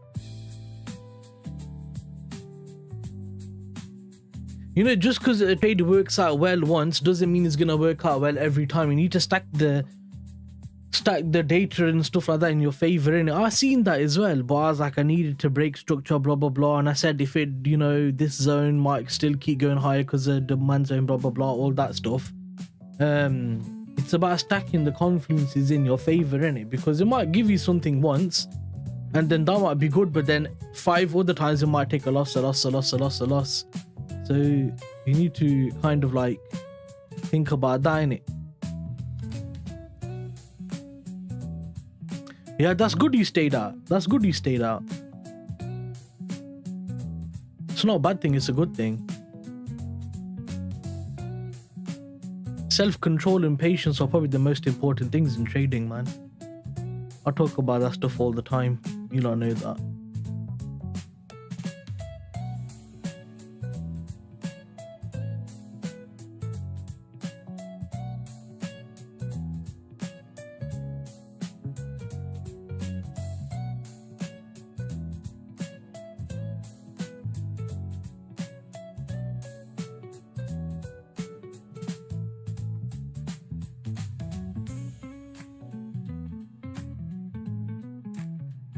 Are we getting any bullish price action on this? Oh my god, look at that. It's not even giving structure.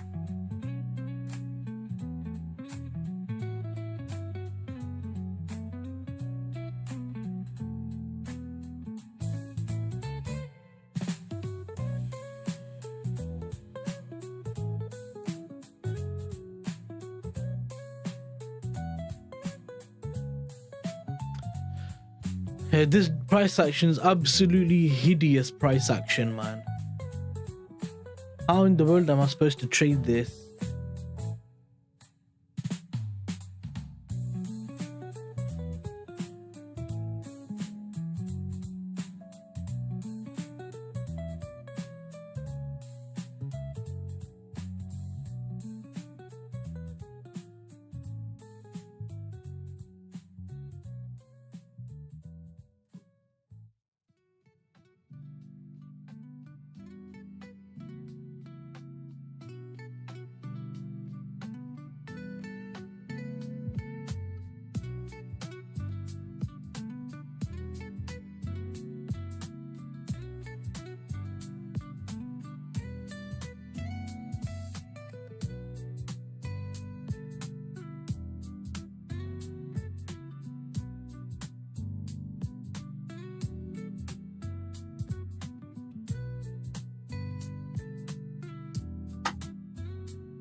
The structure is not clean on any of this or anything.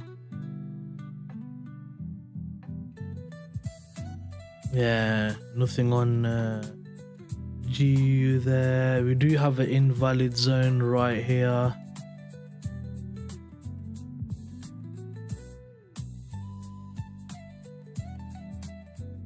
And then we've got obviously 30-second time frame, lower high, lower low, lower high, lower low, lower high, lower low. Higher high, higher low, higher high. Let's go on the M1 for that.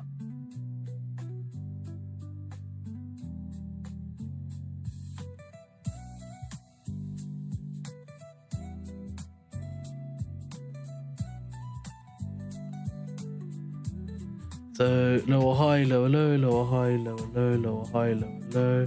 I'd say higher high, higher low, higher high. So I'd say this is the high. That led to this higher low, that led to that higher high there. So that's all balanced actually, so I could probably getting along from here.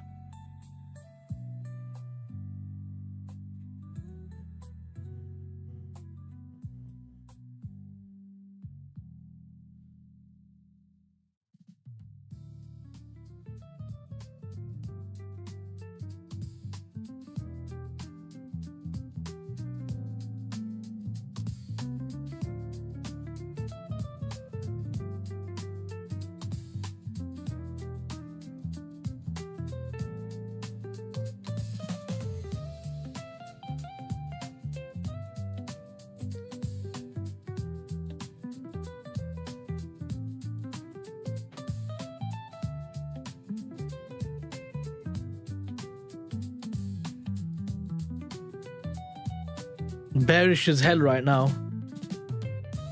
Bearish as hell right now.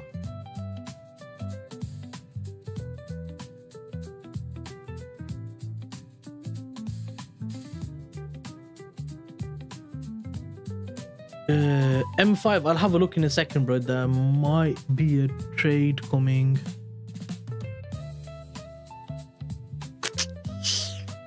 Invalid, innit, man? Damn it.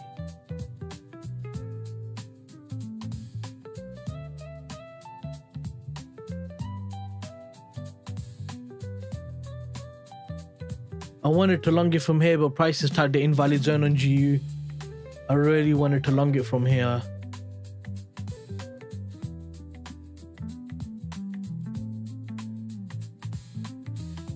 That's so annoying. Just give me 1 second, dude. And I would have tagged as well. Damn it. Damn it, damn it, damn it.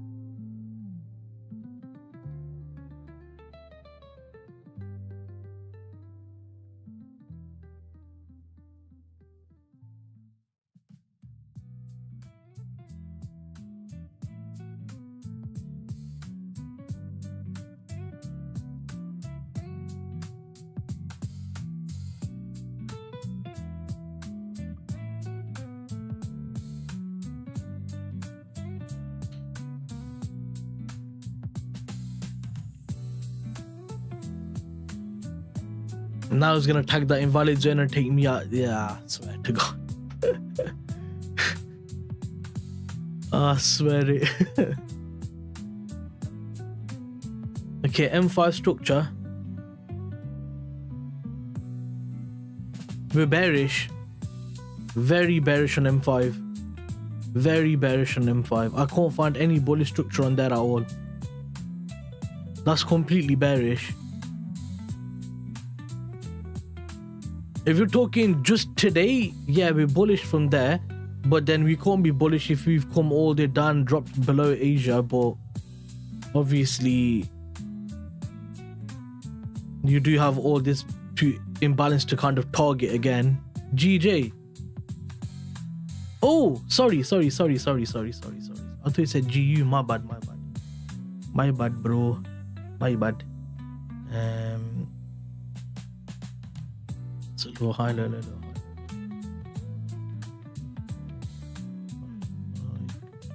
This structure is disgusting on M1 right now. Oh God, yeah. Ignoring that, we're clearly bullish. This is what I was saying. So on M15, it's more clear. Price come in, swept this zone, broke structure. Price come in, swept this zone, broke structure. Price come in, swept these lows, broke structure. Price come in, swept this low, broke structure. That's why I was saying to Mika, I'm not short on GJ because the intraday, the M1, the M5 is showing us, yeah, that we're bullish. That's what I was saying to Mika. That's why the M1 and the M5 is better than higher time frame, because it's telling you what's happening right now if you know how to understand it. If you don't know how to understand it, it doesn't matter. But if you know how to understand it, it's really good. Okay, that's fine. That's all clean now. We got a clean zone here now.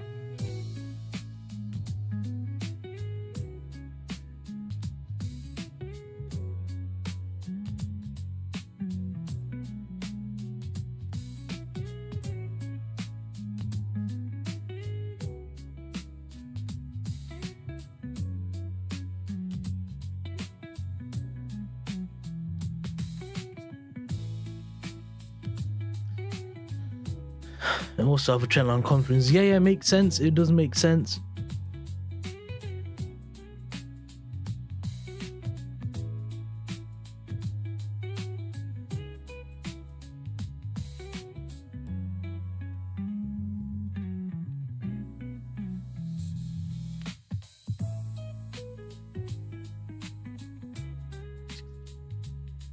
S&P chairman says the bar to go into negative rates is higher than for a normal rate cut, but if necessary, are ready to use all tools.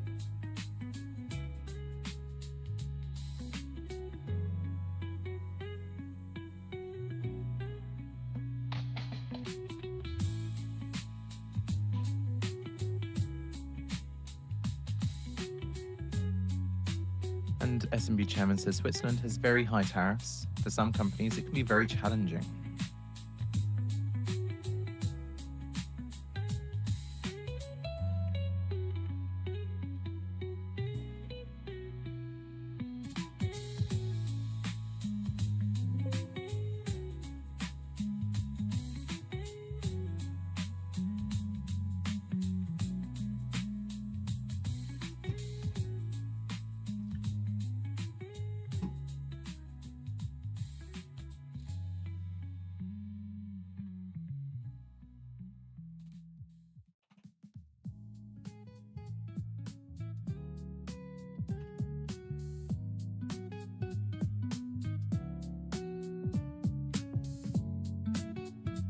Got a buy limit set on there.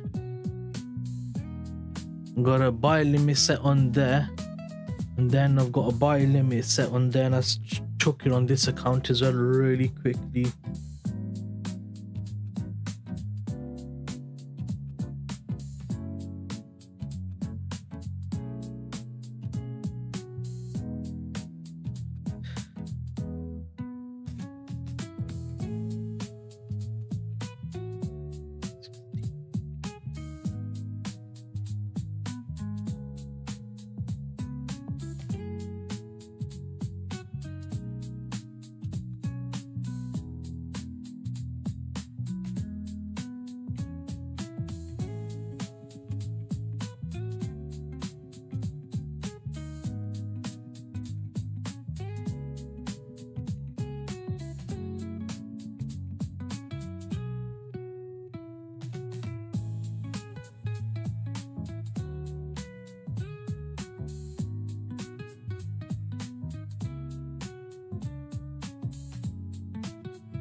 Damn it, it's tagged that invalid zone, hasn't it? Ah. Right, cancel out, cancel out, cancel out. I didn't want that trade until it just did what it just did.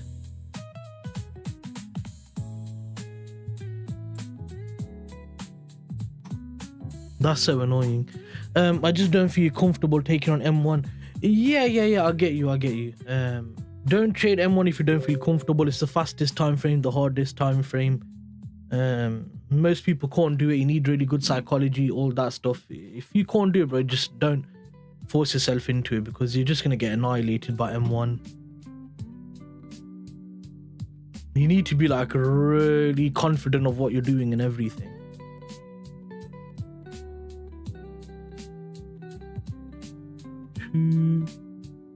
Taking on M1, I suppose. There and there. I need price to respect this level, go up, break the high. Then I'm happy to get in longs or try to get in longs again. Literally, this is so good, man. Only if I had, because this bloody idiot here, yeah.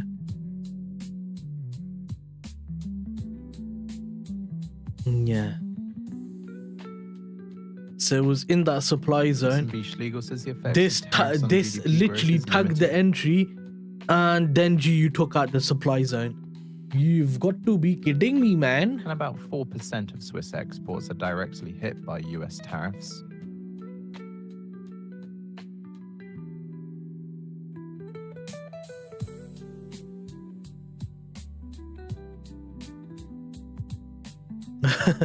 News just in: Netanyahu's plane avoided French airspace en route to New York due to the ICC arrest warrant, flying through Greek and Italian airspace by bypassing other European countries. If Italy did it as well, yeah, I'm telling you, he'd get arrested so quick. He'd get arrested so quick, man. At 4:30 a.m. Eastern Time, we get Hong Kong imports forecast 14.1%, prior 16.5%, and Hong Kong exports forecast 13.9% on the prior 14.3%.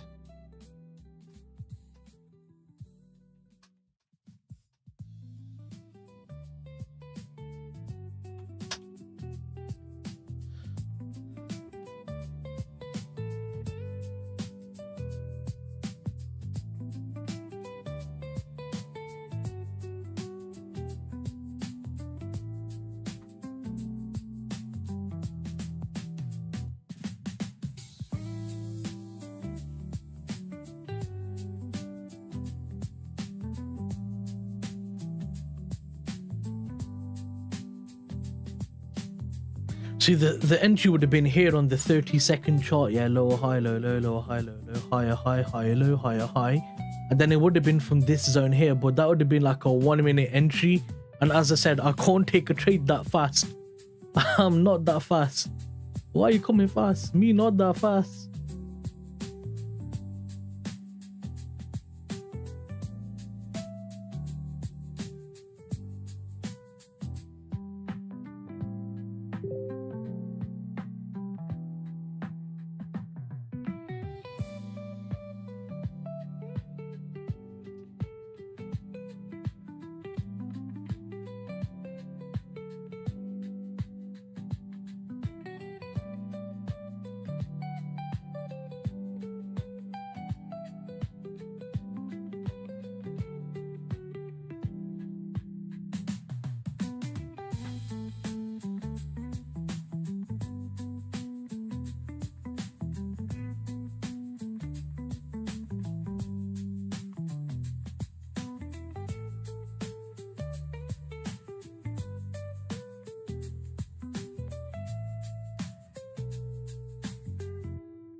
Seven likes on the stream. Yay, that's becoming average now. That's good.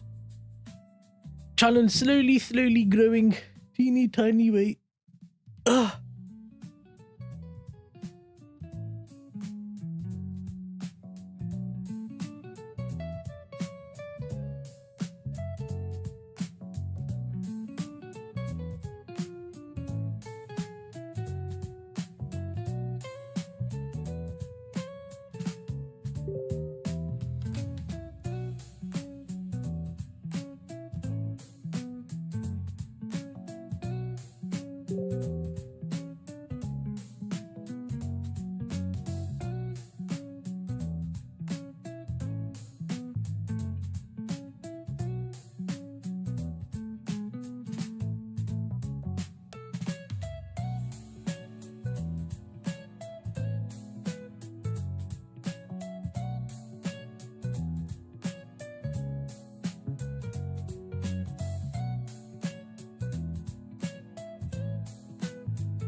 Yeah, please.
At 4:30 a.m. Eastern Time, we get Hong Kong imports forecast 14.1% on the prior 16.5%, and Hong Kong exports forecast 13.9% on the prior 14.3%.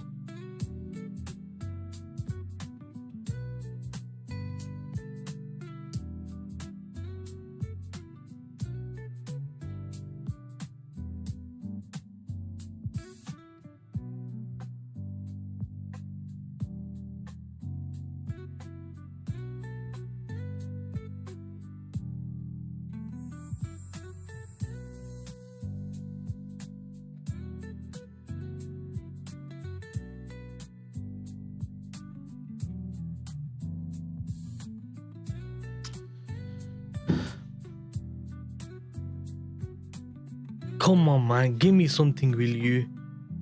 See, look. I didn't take it because it touched the invalid zone. And look at that, I would have taken a loss. In a second, I would have taken a loss.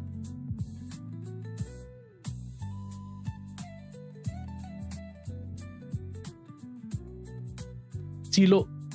Because of the invalid zone. If it didn't touch it, it would have been okay, but obviously it did.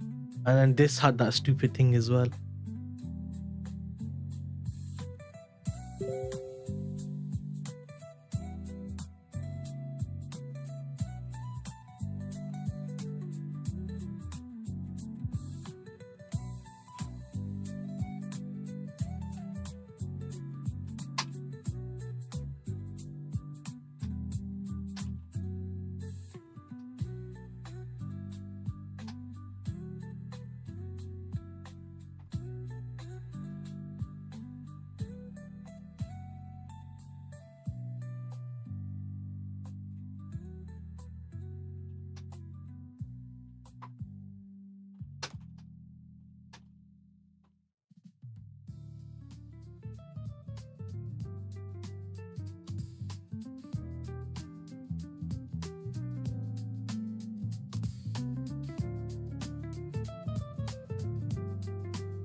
Shop Bashy making your like bullish. Yeah.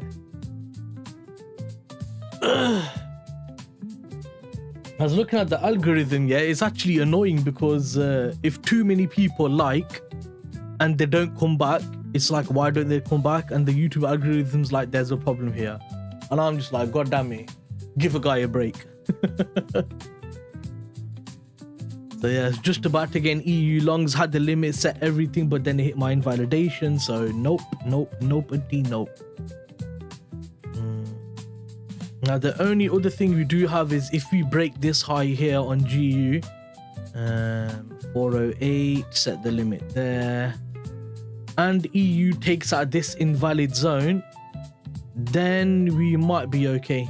Also, it's 9:30 in a minute, so that does help because price is important. The time or what? The time in which things happen.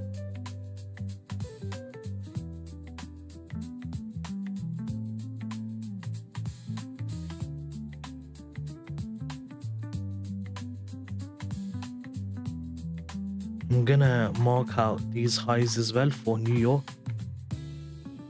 on GBPCHF.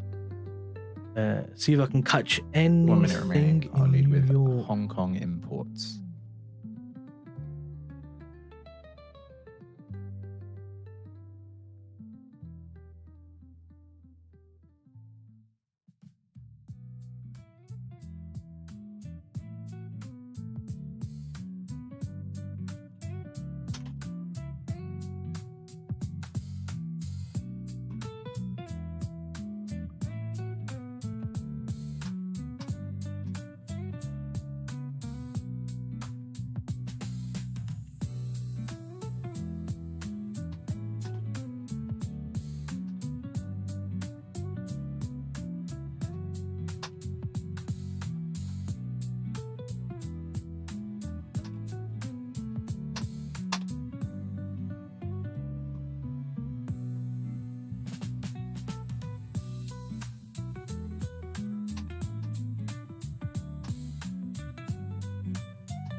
Still waiting for data.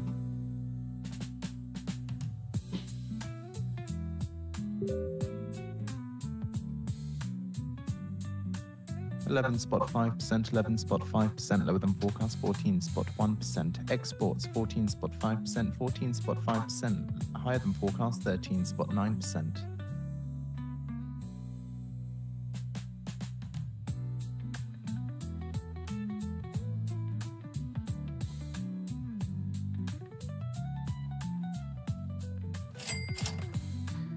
Boom. Okay, so we broke structure here.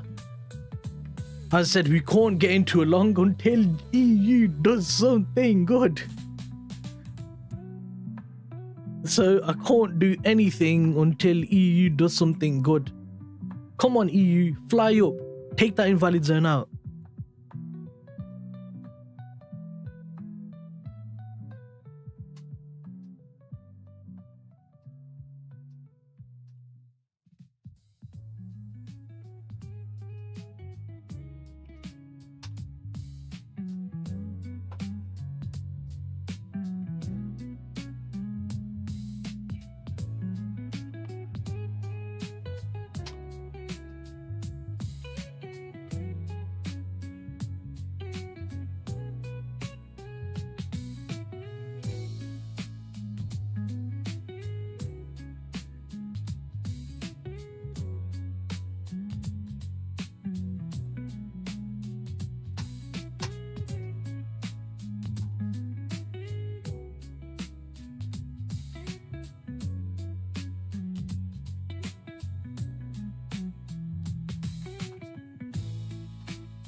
Literally on M1 there's this zone right, you could even take it from the M2, that zone right there.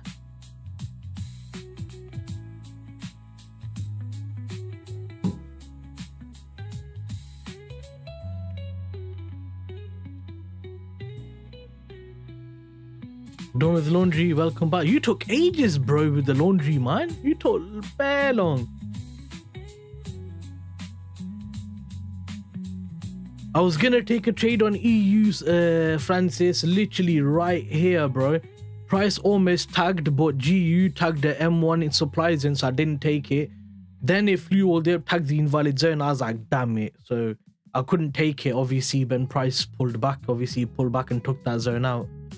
Now I want longs on GU, but the problem is EU's tagged that invalid zone, so I'm kind of stuck with price. Yeah, man. GJ longs are looking good, irrespective of this demand zone at the bottom. I needed to break structure here.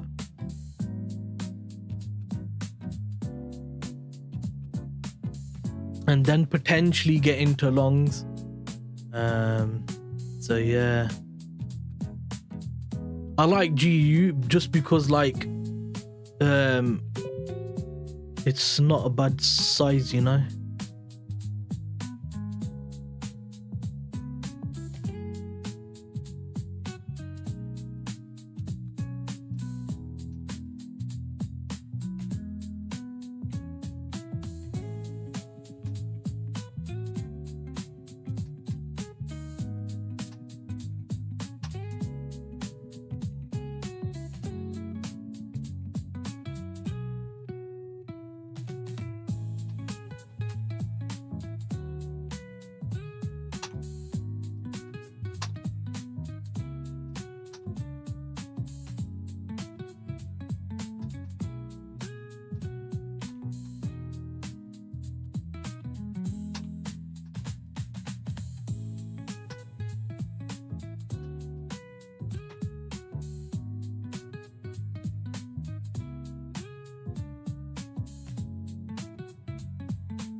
Looks like something interesting is happening. Was thinking about opening my buy limit on gold, but I don't like it when price breaks my Fibonacci high before it hits my limit. Yeah.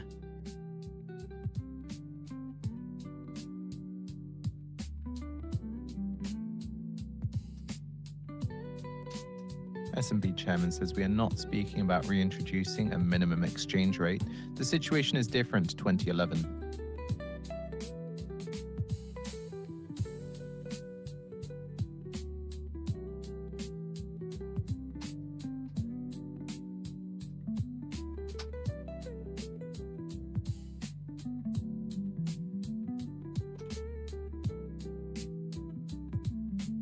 Well, hello everybody, this is Donald J. Trump. You're behind the markets. If you're a real day trader, go real time at financialjuice.com/. Okay, so G, you would have just tagged. 67% on a subscription. Isn't that one big, huge, brilliant deal? Come I'm on, expecting that zone to fail because EU's obviously touched that invalid zone, hasn't it? Okay. Short term, I am bullish on DXY, waiting for the break of. Yeah, but look at it right here, bro. It's literally so close to breaking that level on the DXY. And then I think it is going to come up for this 98.5 to 98.8 level. Like, it's so close for it, bro. That is pretty much there. Like, look at that. Look at that. So close, man.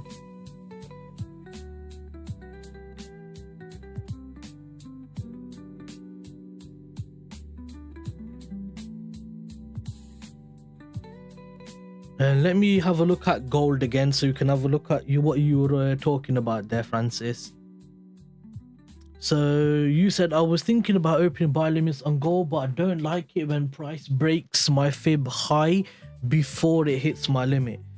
If you don't like it from data, then completely makes sense. If you don't like it just for a personal reason, ignore that reason. That personal feeling isn't like... Sometimes I get that feeling this zone isn't good, but for me it's come from experience, because I look at M1 so much I realize, wait a second, this zone doesn't feel good because of the way price is coming into it. Like, logically it just doesn't feel good because of blah blah blah blah blah. So you kind of get that instinct. If you have that instinct from experience, that's fine, but if you're having it just because it just doesn't feel good and you can't bring a logical reason into it, then don't, if that makes sense.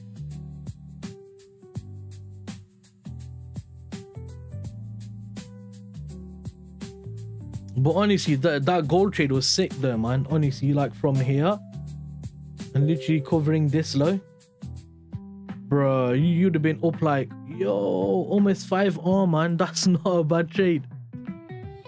That is not a bad trade.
I call it a hunch. Yeah, I agree. A hunch of that reasoning is a backup to be ignored. Yeah, exactly. CS integrated. My guy.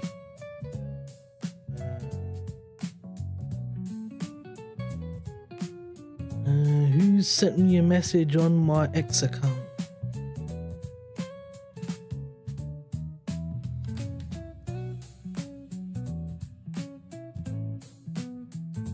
Some random guy with a brand new account just sent me a message. I'm not gonna reply to that. Looks suspicious, bro.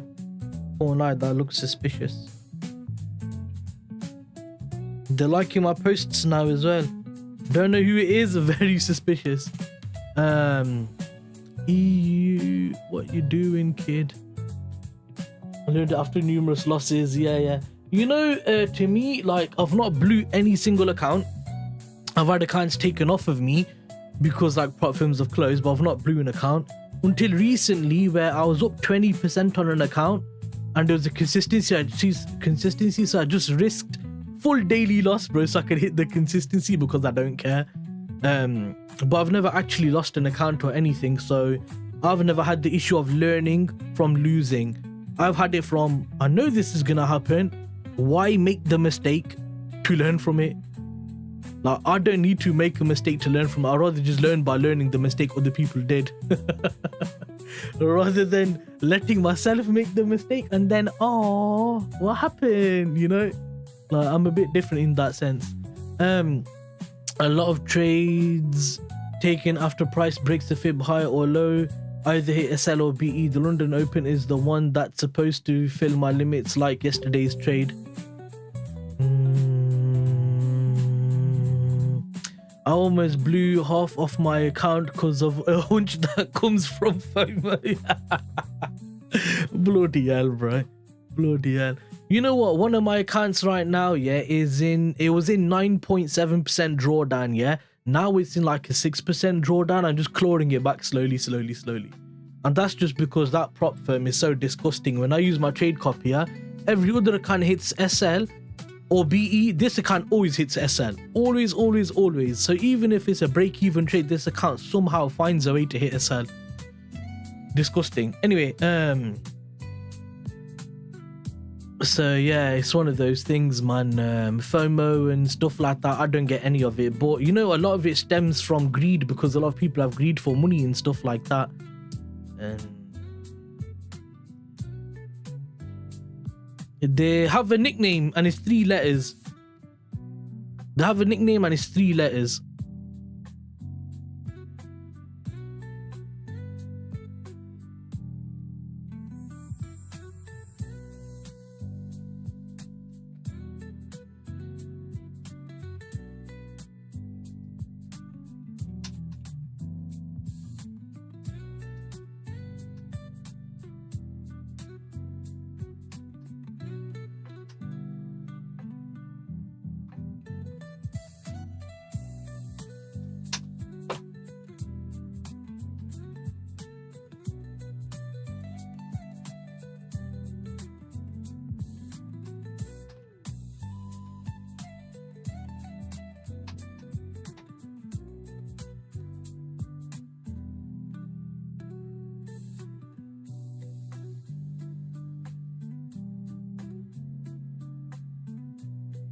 Yeah, exactly them. I hate them so much. Every other prop firm I use with my trade copy, yeah, if the trade hits break even, they all hit break even, maybe like 2-3 pippets off, 4 pippets off, yeah. So I do slightly less risk on those, so then it kind of meets the same like SL, yeah. This company, these other accounts hit break even or they hit SL, yeah, and maybe the price is 0.2, 0.3, 0.4 different. That's okay. This account maybe 1 pip, 2 pip, 3 pip difference. So if I'm risking 0.5% on a 3 pip SL, this account's gonna have 1% risk because it's done a 6 pip SL. And if you have like 5 losing trades, yeah, you've lost 5% when you're supposed to lose 2.5%. And if you got break even, yeah, this account still has a loss.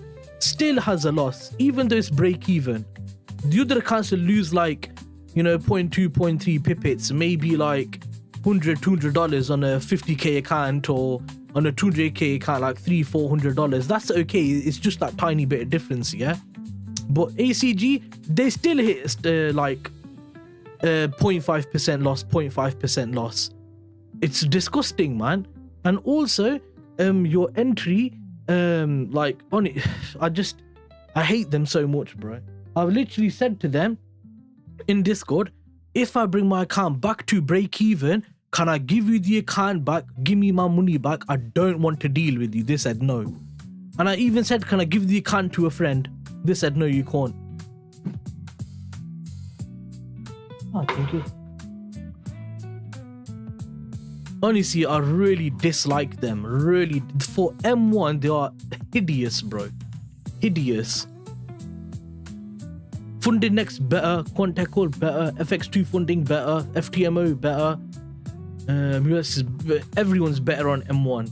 They're okay on M15, like 15 minute, 30 minute time frame because the spreads are so horrendous, yeah. But on the higher time frame, it doesn't matter because you don't need spreads on higher time frame. But I'm telling you, on low time frame, they are disgusting, man.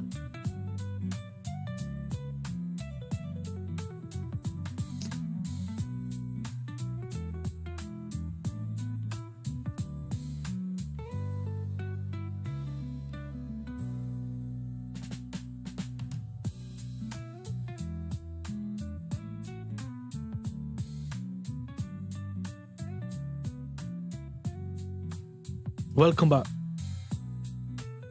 Have you ever tried Fivers? Welcome back. Okay.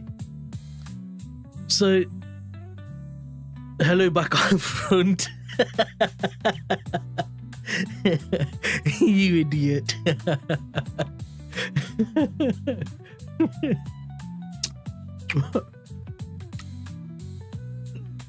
What?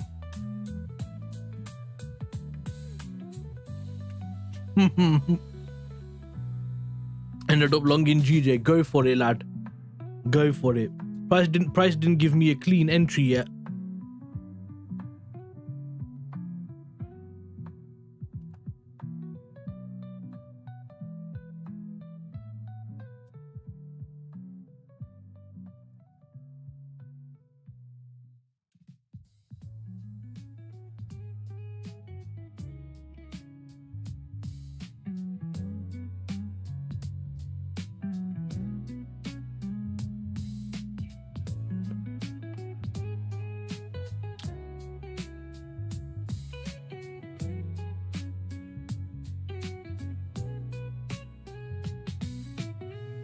No, I meant to say I'm right.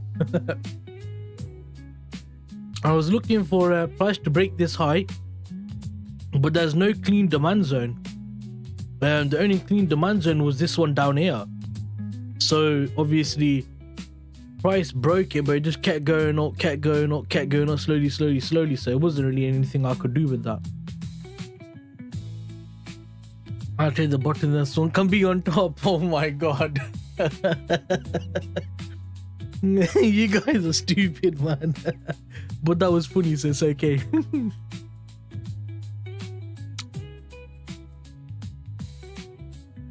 Yusuf, thank you, bro. You're a funny guy.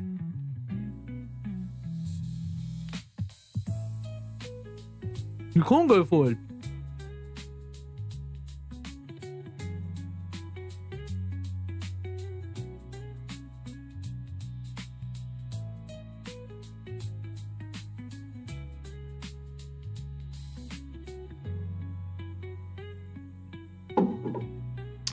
I can't believe in nearly 2 hours in London session and this is the price action.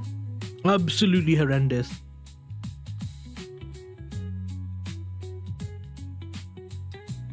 Why you keep lol Xing, man? I'm not gay.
I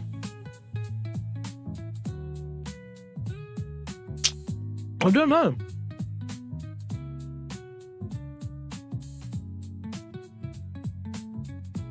I can't answer that question. Maybe if price breaks this level, then we can potentially get a demand zone to take along from. Because you do have the M5 in the high of GJ. So obviously we got this zone over here that is hopefully going to fail. Let me go on M15 because there might even be an M15 zone, you know. Oof, no. It's too big. Too big.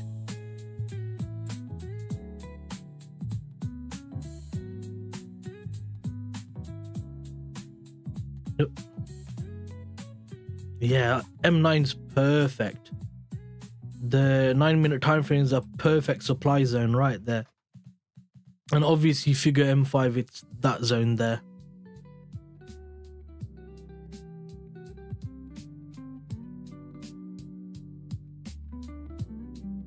Chat to the market maker. Welcome, mate. Good morning. Alan, it's 10 o'clock almost, bro. What you doing, man? What you doing, man? So it's 10 o'clock.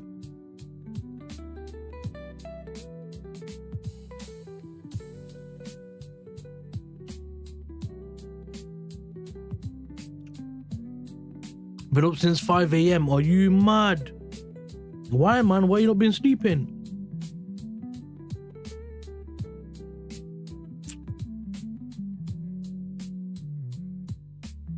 Bro, Alan, I'm telling you, bro, price action's absolutely horrendous today, bro. Horrendous.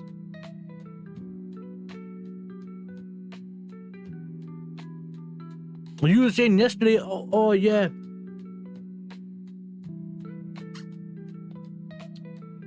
Done a 15-mile run, meditating, soul bath, etc. All that stuff. Come on, you chat bollocks.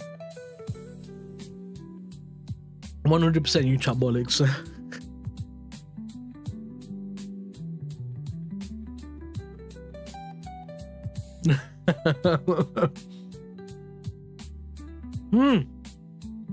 There you go. E's going for it now. I was gonna hop in EU longs, bro. It gave it invalidation, and now look at the thing is gonna come out and take that level now, bro. GU had the entry there. I couldn't take it because obviously EU tagged that invalid zone. Yeah, man. Price been awkward. 15 miles only weakness. Yusuf. Bro, Yusuf, I can't even walk 15 miles, yeah? I do a 5-mile walk by hour and a half and I'm dead. Look at EU go, mate. Look at it go.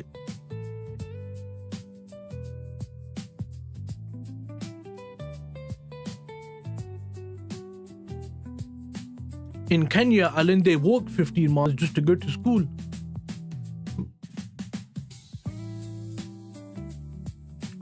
Come on, man, shadow boxing the whole way. You know, idiots. You man, idiots.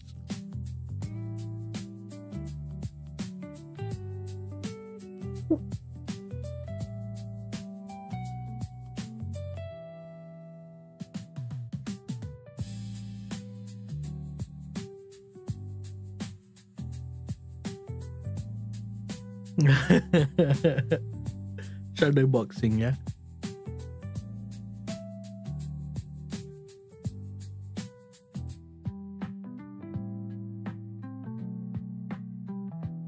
Let's look what you doing now.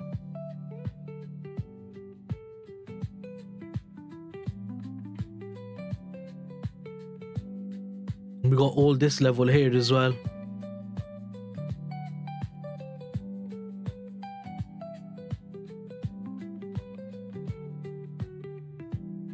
There is no more invalid zone after that. So that means the only place you could take it from now is gonna be this zone here, which I don't really think it looks like a bad zone.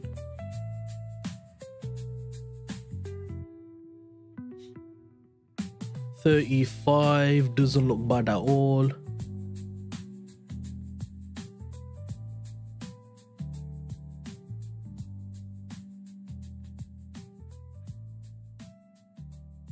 And then target back into Frankfurt high again, 15 pips, 7.5 hour partials. This looks good to me actually. If I can't find any invalidation on GU, then you know what? If price drops all the way to this level, then that actually doesn't look like a bad shout, you know?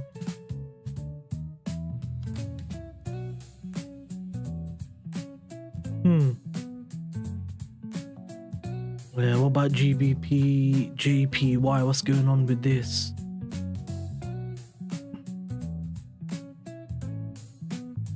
I think I'm gonna leave GBPJPY out. I think I'm just gonna give it a miss. And I'm probably gonna get rid of these three. Stay on M5, just keep an eye on it. Because I think EU is about to give a trade. And CHF is stuck in the ranges. Screw you, CHF, man.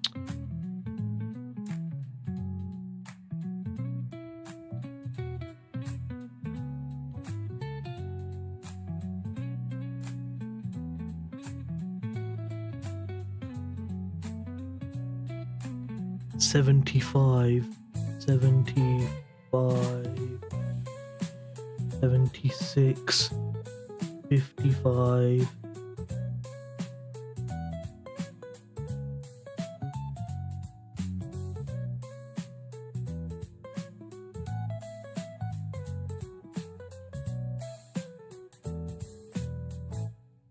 I'm just gonna set the limit anyway.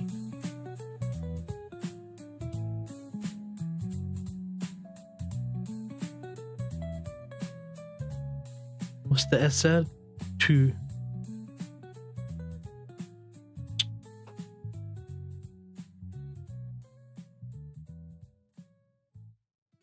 Is that really a 2 pip SL?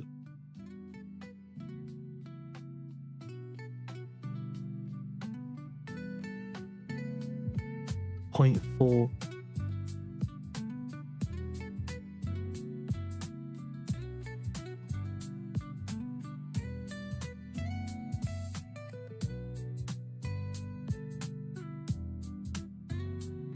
I'm gonna do 2.2 on there. Yeah. That's a limit set on EU. 4 longs.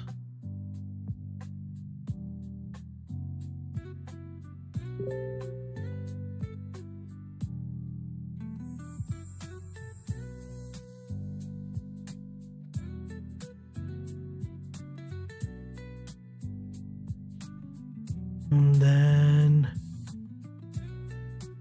I'm gonna set the limit on here also. Buy limit done. Back to work, guys. See you later. Yeah, peace out, bro. Okay, let me get my phone out and then take on the 100k account as well.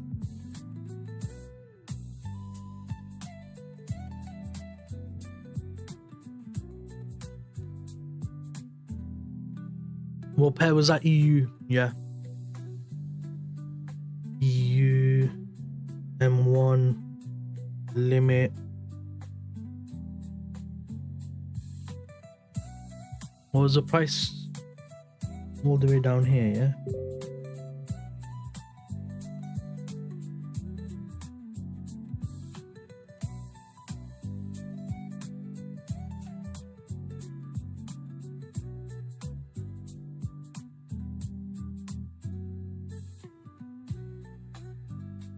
$75.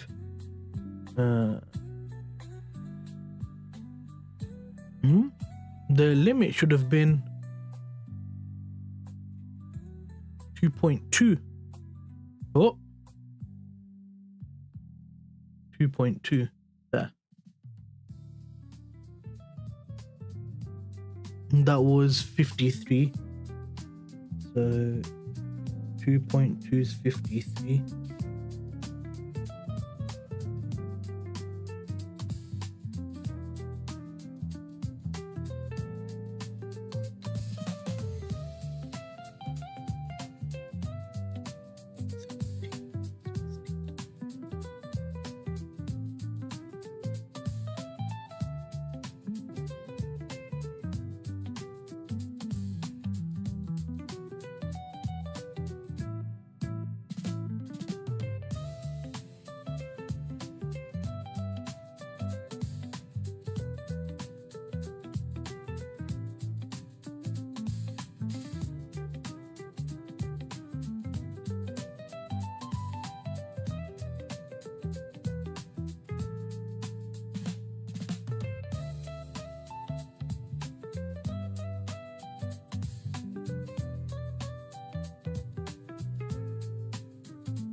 it looks like price may keep going.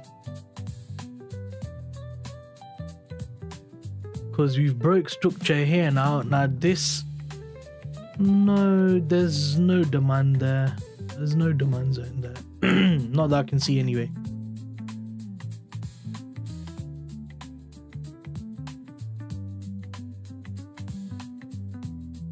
So I covered that zone by 0.6 pips anyway. So we got 0 spread on there. So if it does wick it below, we got 0.6 coverage there anyway. So that should cover that well.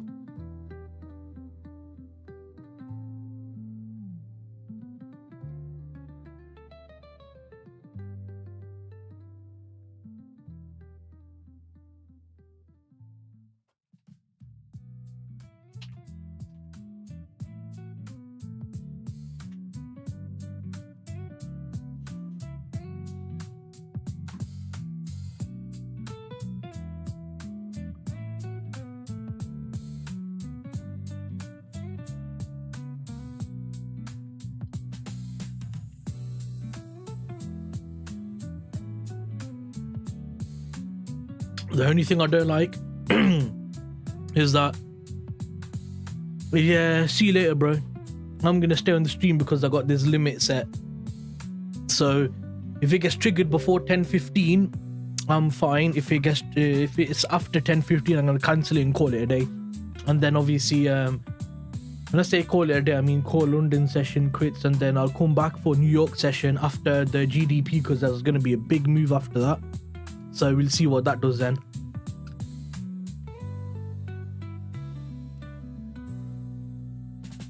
So I will see you wherever, Sack.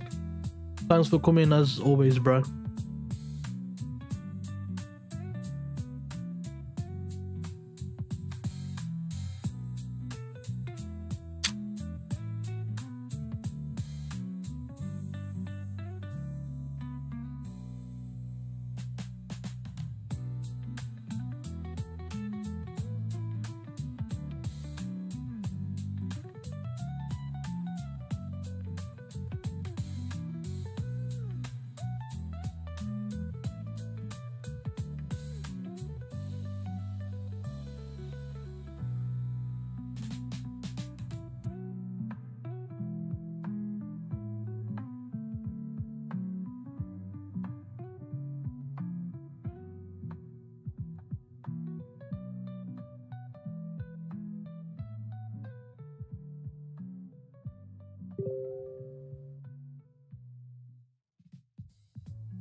This is flying without me, bro.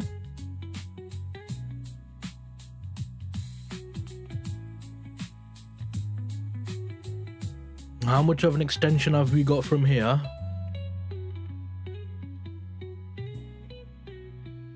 Oof. It's already done an 11 pip move. Yeah, cancel. That's pricing gonna reverse from there now. No chances price gonna reverse from that level now. If it did, it would be to take me out, not to give me an entry. That was rather annoying, wasn't it?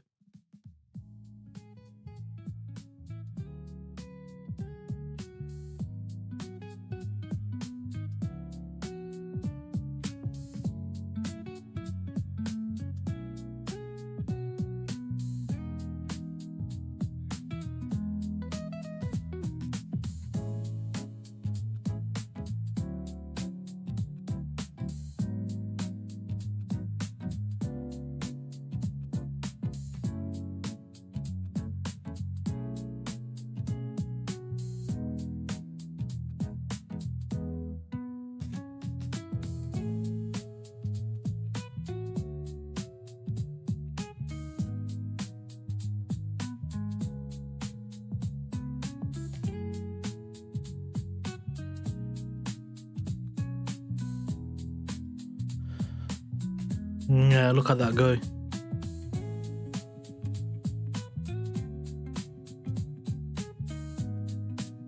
Looks like price is gonna do another day of absolute bollocks, which is fine because all that means is we sit and wait for another day for another trade. And that's pretty much it. Nothing more you can do, nothing more that can be done.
Yeah, guys, I'm done, you know.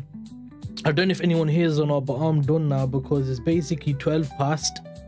Price isn't really giving anything clean, man, so I can't really see anything to get into. So I think I'm going to call it a day here. Let's have a look at CHF really quickly on M5. Oh god, yeah, even CHF is kind of stuck in the middle as well. So I'm just gonna have to wait for New York session and see what kind of presents itself there, but at the moment can't see anything, man. And when I do see something, I don't get triggered, which is fine. I don't get triggered in, it's okay, it is what it is.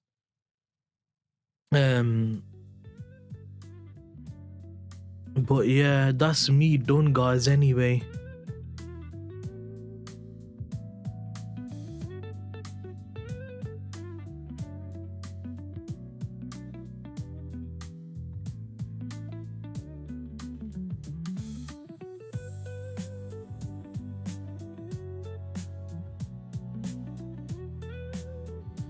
So I'll see you guys either in the Discord for New York session. I keep saying that's if I will.